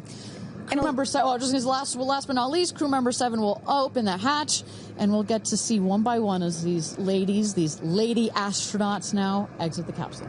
And a lot of people are probably familiar with seeing, NASA astronauts or Russian cosmonauts emerge from a spacecraft after a long-duration flight on stretchers or, glorified. They need some assistance because they've been exposed to zero-G for so long. Not these astronauts. They're not going to need any assistance. That's one of the beauties of a suborbital spaceflight. You feel great. You don't have to deal with space sickness, right? Exactly. And that's, to that point, this flight, because you're basically going straight up and then over the Kármán line and straight back down. Some astronauts, I think you mentioned your mother may have experienced a little sickness up there. You don't in this one because it's just once up and once down. And you get that nice zero-G floating sensation and you buckle back in. You don't have it's not as extreme. So do you have an astronaut that you're looking forward to hearing from the most? It's really hard to pick. Yeah. I have to say I'm a huge Katy Perry fan, so I'd love to see what her feelings are. Also, as a mother, our kids are close in age. What does that feel when you have young children?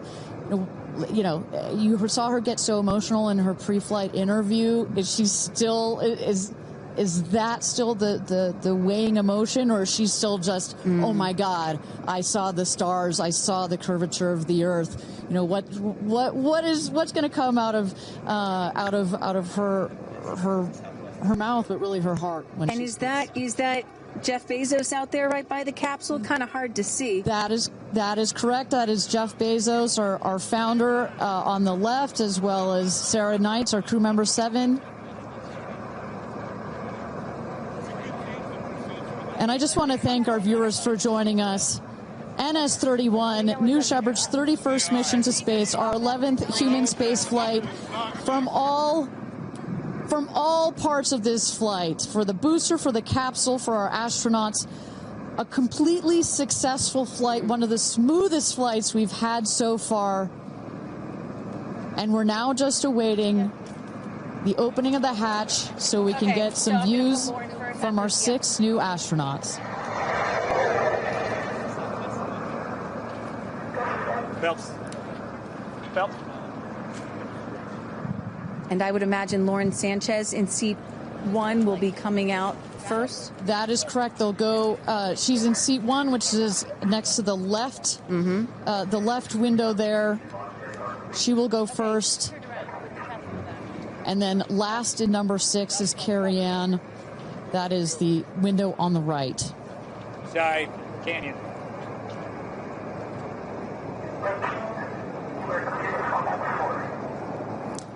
See those vans arriving. Those are friends and family.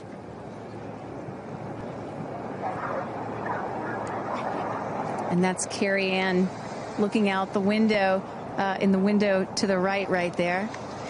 Lauren Sanchez on the left, and you really get a sense for just how big these windows are. I mean, when you're inside this capsule, it's almost as though you're getting a full 360 panoramic view. One of the cool features of this capsule, the largest windows of any spacecraft. So over a third of the surface area of this craft is windows, and that's on purpose. There were many meetings with our founder, Jeff Bezos, where our engineers brought him some windows. He said, nope, make them bigger. They come back. Nope, that's nice, but make them bigger.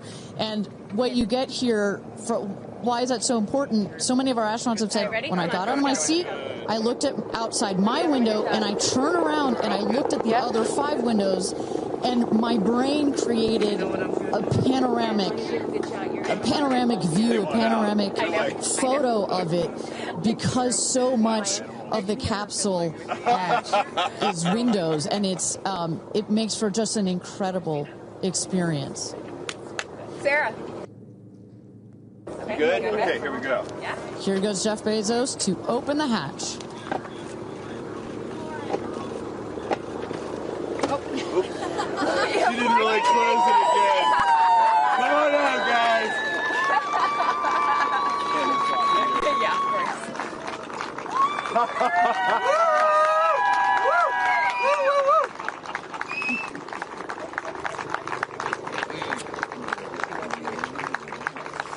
We'll see your babies. Where are my babies? They're over here. Go see them. Where? Oh, we have to go Right there. there. Okay.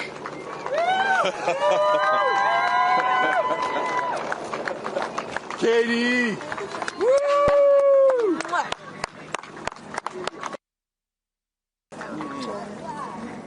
Thank you. Thank you. Amanda!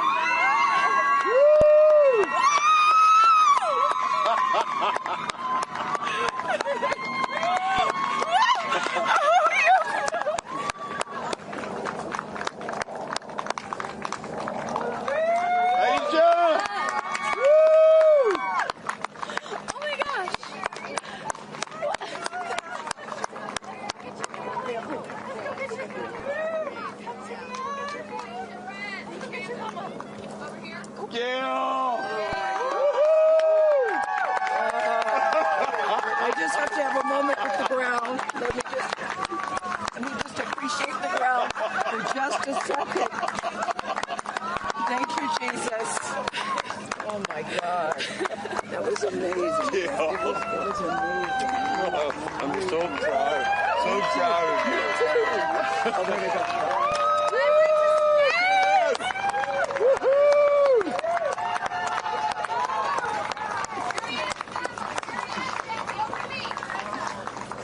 Amazing. I'm so proud of you. Carrie Ann, we got your people over here. Come right around the bushes here. Come on. I can't I have no, it's not working. So someone just tell me when we're on. Does anyone have our app? All right, and you just saw it there. All 6 astronauts coming out, all ecstatic. Katy Perry and Gayle King both kissing the Earth. Very happy to be back down here, but clearly ecstatic. I don't know about you, Kristen, but my favorite was Lauren coming out and saying, "Where are my babies?" Oh. And I also loved Katy Perry holding a daisy, I believe, and holding the daisy up to the sky after her daughter Daisy. Sweet moment. With that, let's turn it over to Krista Thompson standing by outside the capsule. I don't really have words for it. Oh my God, Lauren, I want to cry just seeing you. I'm so proud of this crew. Like, I mean, Gayle, we were just talking in the capsule, doesn't even have ear piercings. She's so afraid to do anything. And she got in that capsule, and I think, like, it profoundly changed her. I mean, for me, I can't put it into words, but, like, I looked out the window, and we got to see the moon. And it was pink. Was it pink? The full moon. It wasn't pink, but it was almost full. And Earth looked it was so quiet. it was just quiet. And is it what you expected? No. Better. Yeah. I don't think you can describe it, because you know what I was saying. It was like quiet, but then also really alive. And you look at it and you're like, we're all in this together. Like, that's all I could think about is like, we're so connected, more connected than you realize, because you just see right here, you see like, you know, states and all these things that like divide us, but we're not. And what is your emotion? What makes you emotional? Joy. Complete and utter joy and gratefulness. Like, it makes me want to come back and just hug everyone and be like, oh my God, we're in this together. Like, that's what this is. And Jeff had told you that it will change you more than you know, and I know you're only a few minutes removed from the capsule, but I can tell so already. Emotional. Yeah. To be this I'm like, I don't cry that often. So I didn't expect to be this emotional, but it's also all the love that was in that capsule, and all the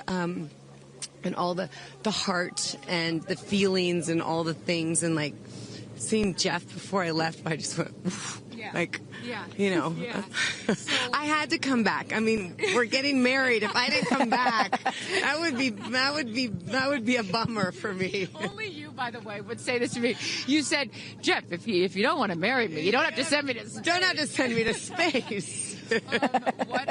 What an incredible experience for you. But the fact that when you're in there, we got to hear some of your audio, but give us some of those moments when you guys, just from the second you took off to the second you landed, describe, if you can, for us what we didn't get to hear. It was a feeling of joy and like and camaraderie. It was a feeling of gratefulness. It was a feeling that we're doing this. And you know Alan Shepard, I told you about this, did this same exact flight, and he became the first American in space, and 6 women just did the same flight that he did. Oh, I just want to keep hugging you. It's really cool. Yeah. And I hope that more people get to see this, because I feel, I don't even know how much it's going to change me. And I want to thank the Blue team. I mean, look at them. I mean, they work so hard to make sure this vehicle gets up and safe. And I'm so proud of you.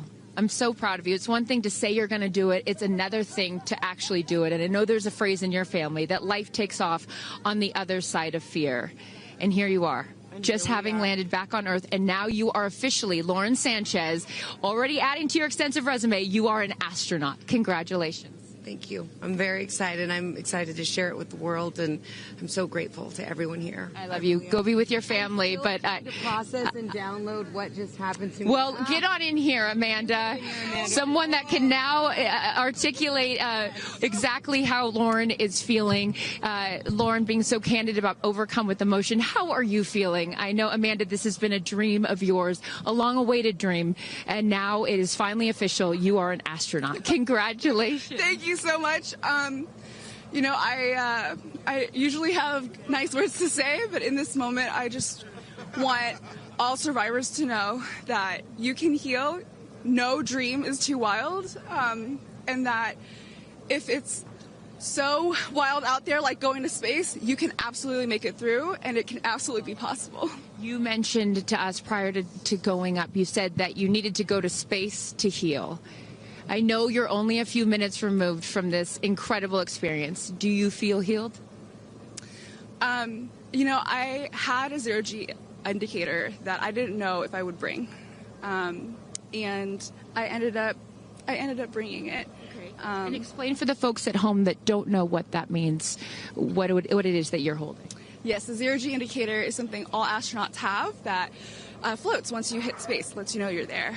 I brought a promise that I wrote to myself. I've talked about that. And share for what is this right here? Yes, and this one I didn't know if I would bring, but I ended up bringing it and floating it, and it's the hospital van from the day. And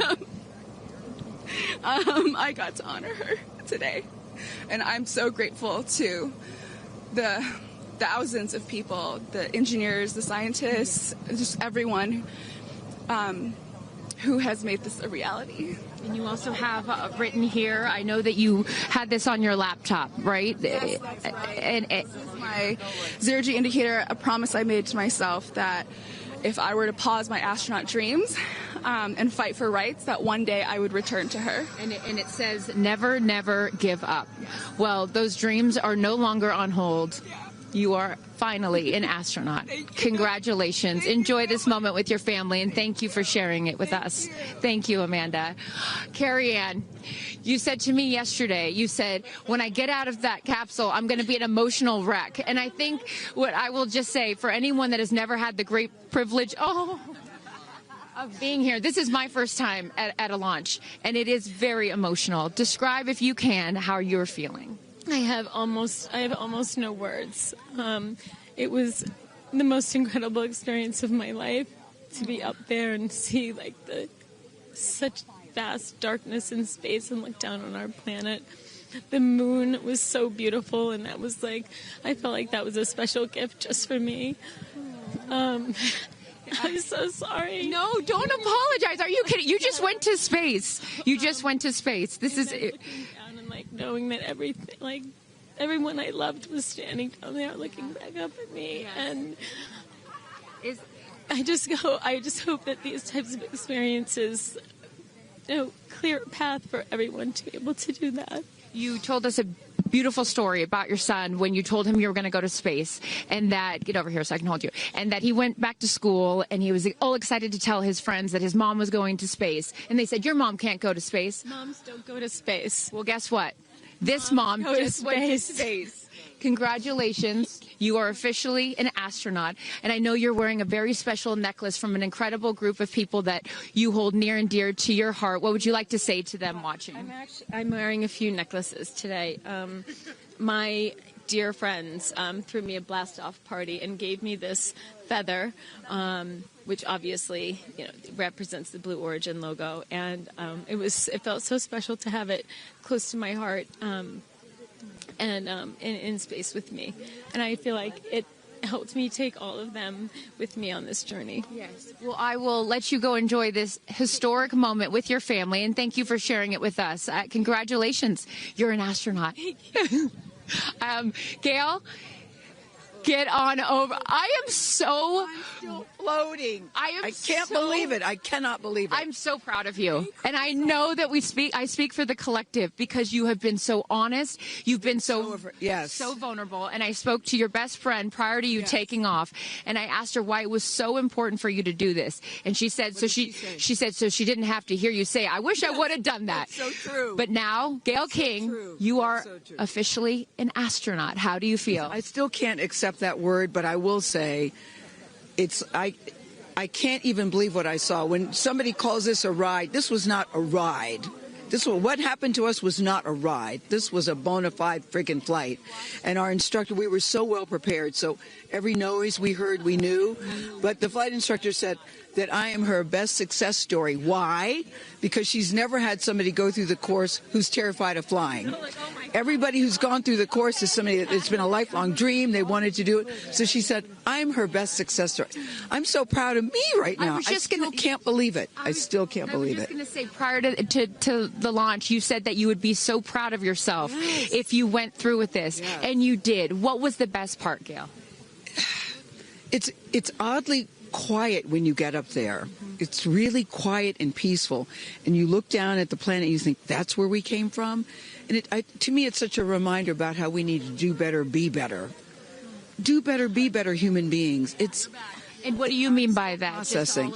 Well, it's so nasty and so vitriolic nowadays. And I mean, if everybody could experience that peace that we had up there, and the kindness and what it takes to do what we did, all the people that it took to get us up there and get us back safely, I'll never, ever, ever forget. And when we were up there, have you talked to Katy yet? I have not. Okay, when we were up there, after zero-G is very difficult. You know, all the training about this is how you get in the chair and this. I look like a friggin' moose getting in the chair. It was like, just let me get in the chair. Let me get the seatbelt on. But, you know, we had a very do this. How would you describe it? it's very difficult because you're floating. But the best part was when we got back in our seats after 0 Gs, Katy sang "What a Wonderful World." She did? Isn't that nice? Oh, come on. She sang "What a Wonderful World." I see dreams. Oh, yes. Oh. Because we'd been asking her to sing all the time, and she wouldn't. And then, because everybody said, sing roar, sing fireworks. And she said, it's not about me. I wanted to talk about the world. Wow. I know, isn't that nice? You got to ask her about that. That's really special. And when Lauren got out, she was overcome by emotion for a lot of reasons, and rightfully so. But she spoke to the group and how close you guys have all become because of this experience. How would you describe the camaraderie that you guys now have together? I would say that we are forever bonded, because you can't go through what we went through to look out for each other, to help each other, and not be changed by that. Yeah. You know, it really is a true. People throw the word around, but it really is a true sisterhood. Mm-hmm. But it speaks to how we were, you know what? We were set up for success. The training was so, I can't stress this enough. The training was so friggin' good. We were set up for success. And it went exactly as they told us it was going to. Mm-hmm. Every boom that you heard, the drones, the drogues coming out, the parachutes coming out, it went exactly as they said. Are you glad you did it? I am glad I did it. Yeah. I am glad I did it. Yeah. I am very glad. I have no regrets about doing it. What would you say to people watching right now that are scared, that are fearful of anything? What would you say to them? Well, I just said I'm stepping way out of my comfort zone, because this is so not like me. I said up there, I might now get my ears pierced. I've always been afraid. Which is great. I love that you've never had your ears pierced. No, even Hootie at the training center. You don't have your ears pierced? I go, because it hurts. Oh, my gosh. But I mean, for people that are afraid, Eleanor Roosevelt once said, courage is doing something that scares you, but you do it anyway. And I stepped out of my comfort zone in a way that I never thought was possible for me. Mm-hmm. And now that I've done it, I really do feel I can take on anything. Anything. Congratulations, Gayle King. You are an astronaut. Thank you, Chris. I am so excited for you. I'm so excited for you. And I'm going to go with you to get your ears pierced, because I want to get another hole right here. Go enjoy this with your family. Thank you so, so much. Aisha, oh my goodness. Congratulations. Congratulations. You are officially an astronaut. How do you feel? Also, how do you look perfect after just going to space? I mean, my goodness. I will never be the same. I mean, when you get up there and you see the Earth, and it's so beautiful, and it just fills the screen, and it's not just your window. It's like everybody's window, and there's no boundaries, there's no border. There's just Earth. Wow. It's incredible. You know, Gayle is so honest that this wasn't her dream, but this was a dream of yours. How do you feel now that you just achieved it? Like I picked the right dream. And when we landed, I said, Exuma, I'm good, blue calm, but I'm ready to go back. Wow, really? Yeah. What was the best part for you? The best part for me, actually the whole thing. But we got in and we counted down from 10. And then I started to hear some singing. And when we lifted off, everybody, you could just feel the energy in the capsule. And when we got up there and we got out of our seats, we all just looked at each other. And there was this moment, and I can't wait for people to see it on the video, but there was a very special moment between all of us. And it's just beautiful. It's so beautiful. Yes. Where is your grandfather? Your 92-year-old grandfather, who I know you were so excited to bring. What did he say to you when you got out of this capsule and got to see him for the first time? He said, I was really worried for you, but then Oprah squeezed me. Oprah has a way of making us all feel just a little bit more at home and a little bit calmer. I know your father is watching down on you, and he is your angel. What do you think he's thinking right now in heaven? I think he was like, woo! To have the opportunity to have flown his star in my flight bag and to have a perspective that very few people get to have of Earth, I just feel a renewed connection to everything in life and where we are, and I can't wait to go back out there and pour what I've learned into the world. You have given so much to so many, and I know there are a lot of people watching right now, some young boys and some young girls that are inspired constantly by you. What would you like to say to them? Dream it, plan it, and go and do it. I never really thought I could go to space, although I really wanted to go. And today just confirmed that dreams are real, and sometimes reality is wrong. And your dreams just came true. Congratulations. Go enjoy this with your family. Thank you for sharing your experience with us. Katy. No, you're not the crier of the group. Feeler of the group. No, you are not. Crier, I'm crier. I'm going to tell you something right now. You are officially an astronaut. Thank you so much. How do you feel? I feel super connected to love. So connected to love. I think this experience has shown me you never know how much love is inside of you, like how much love you have to give, and how loved you are until the day you launch. We had these incredible shots of Daisy watching you as the rocket, it'll make me cry, as the rocket's going up, and she was so proud. Just kept saying, Mommy, Mommy.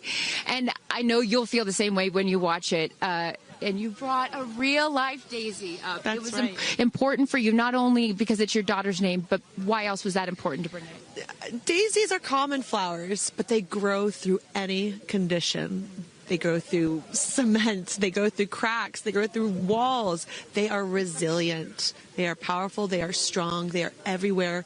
Flowers are, to me, God's smile, but it's also a reminder of our beautiful earth and the flowers here and God's smile and the beautiful magic that is everywhere, all around us, and even in a simple daisy. So to really appreciate it and remember it and take care of it and protect it. Gayle shared with us the song that you sang when you got up there. What a wonderful world. Why was that important to sing that particular song? I've covered that song in the past, and obviously, like, my higher self is always steering the ship, because I had no clue that one day I would decide to sing a little bit of that in space. But I think that it's not about me. It's not about singing my songs. It's about a collective energy in there. It's about us. It's about making space for future women and taking up space and belonging. And it's about this wonderful world that we see right out there and appreciating it. This is all for the benefit of Earth. You have done so many incredible things in your life, selling millions of records, selling out stadiums. Where does this experience rate for you? This experience is second to being a mom. Wow. Yeah, that's it. And that's why it was hard for me to go, because that's all my love right there. And I have to surrender and trust that the universe is going to take care of me and protect me, and also my family and my daughter. Because, like, I am full up from being able to get that gift of being a mom. And to go to space is incredible. And I wanted to model courage and worthiness.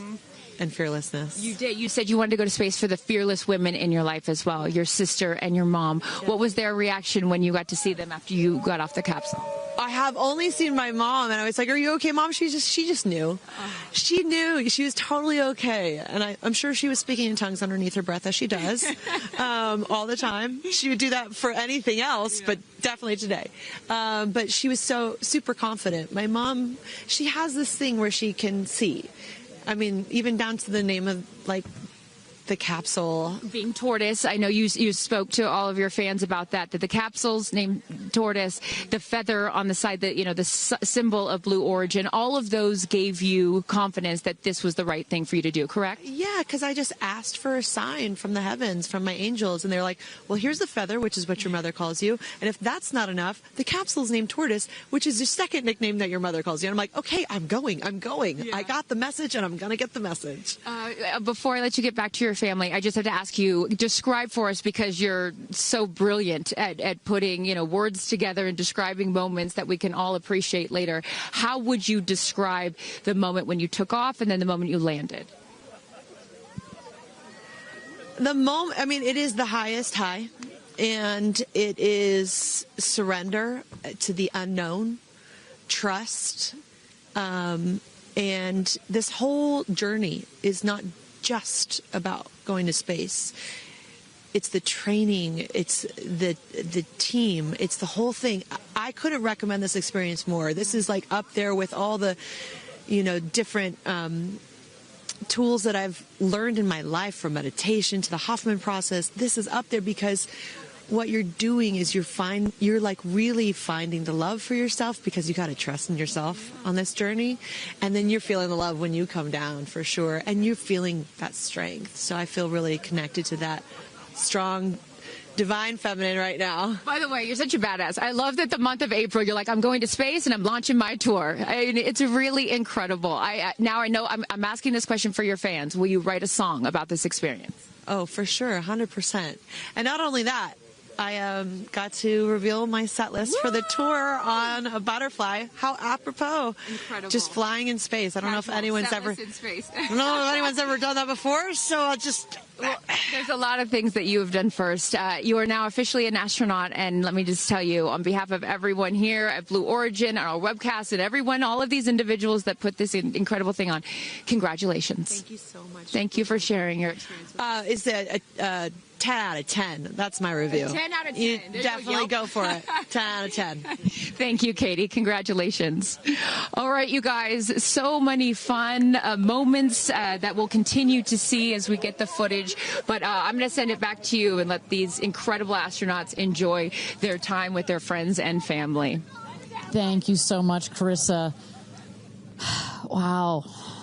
Kristen, I mean, 6 inspirational women in their own right, eloquent. I could not be that eloquent coming down from space. You know, you heard Katy Perry saying 10 out of 10, but number 2 experience only to being a mother. What were some of your takeaways from what we just heard?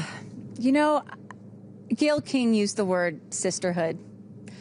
I'm feeling the sisterhood today. First all-female crew to space since 1963, and that was a solo mission, Valentina Tereshkova.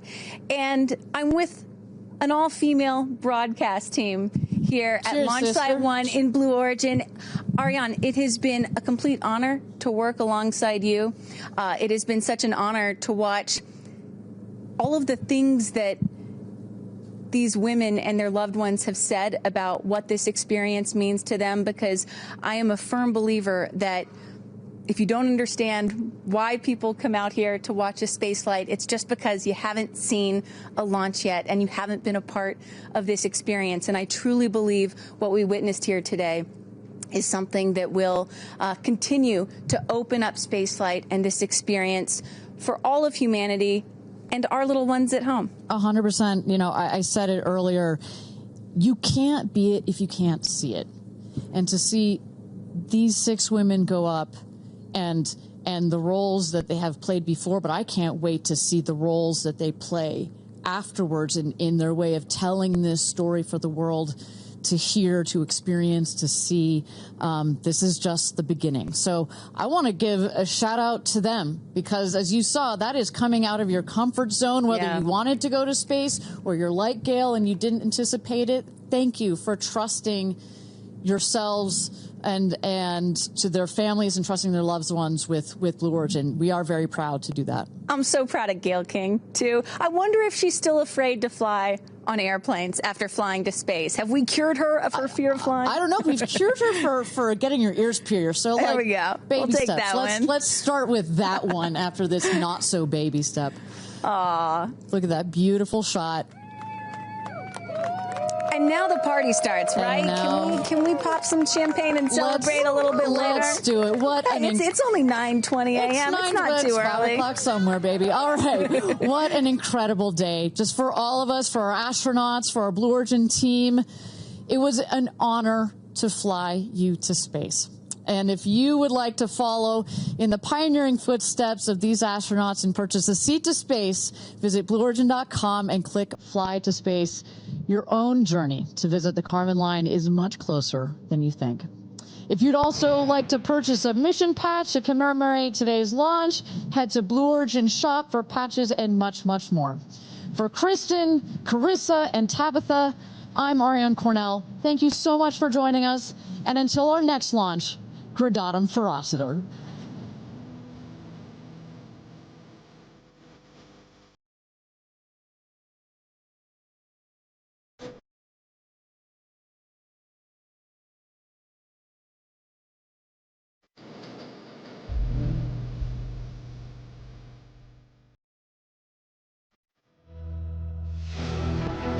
Have you ever dreamed of going to space?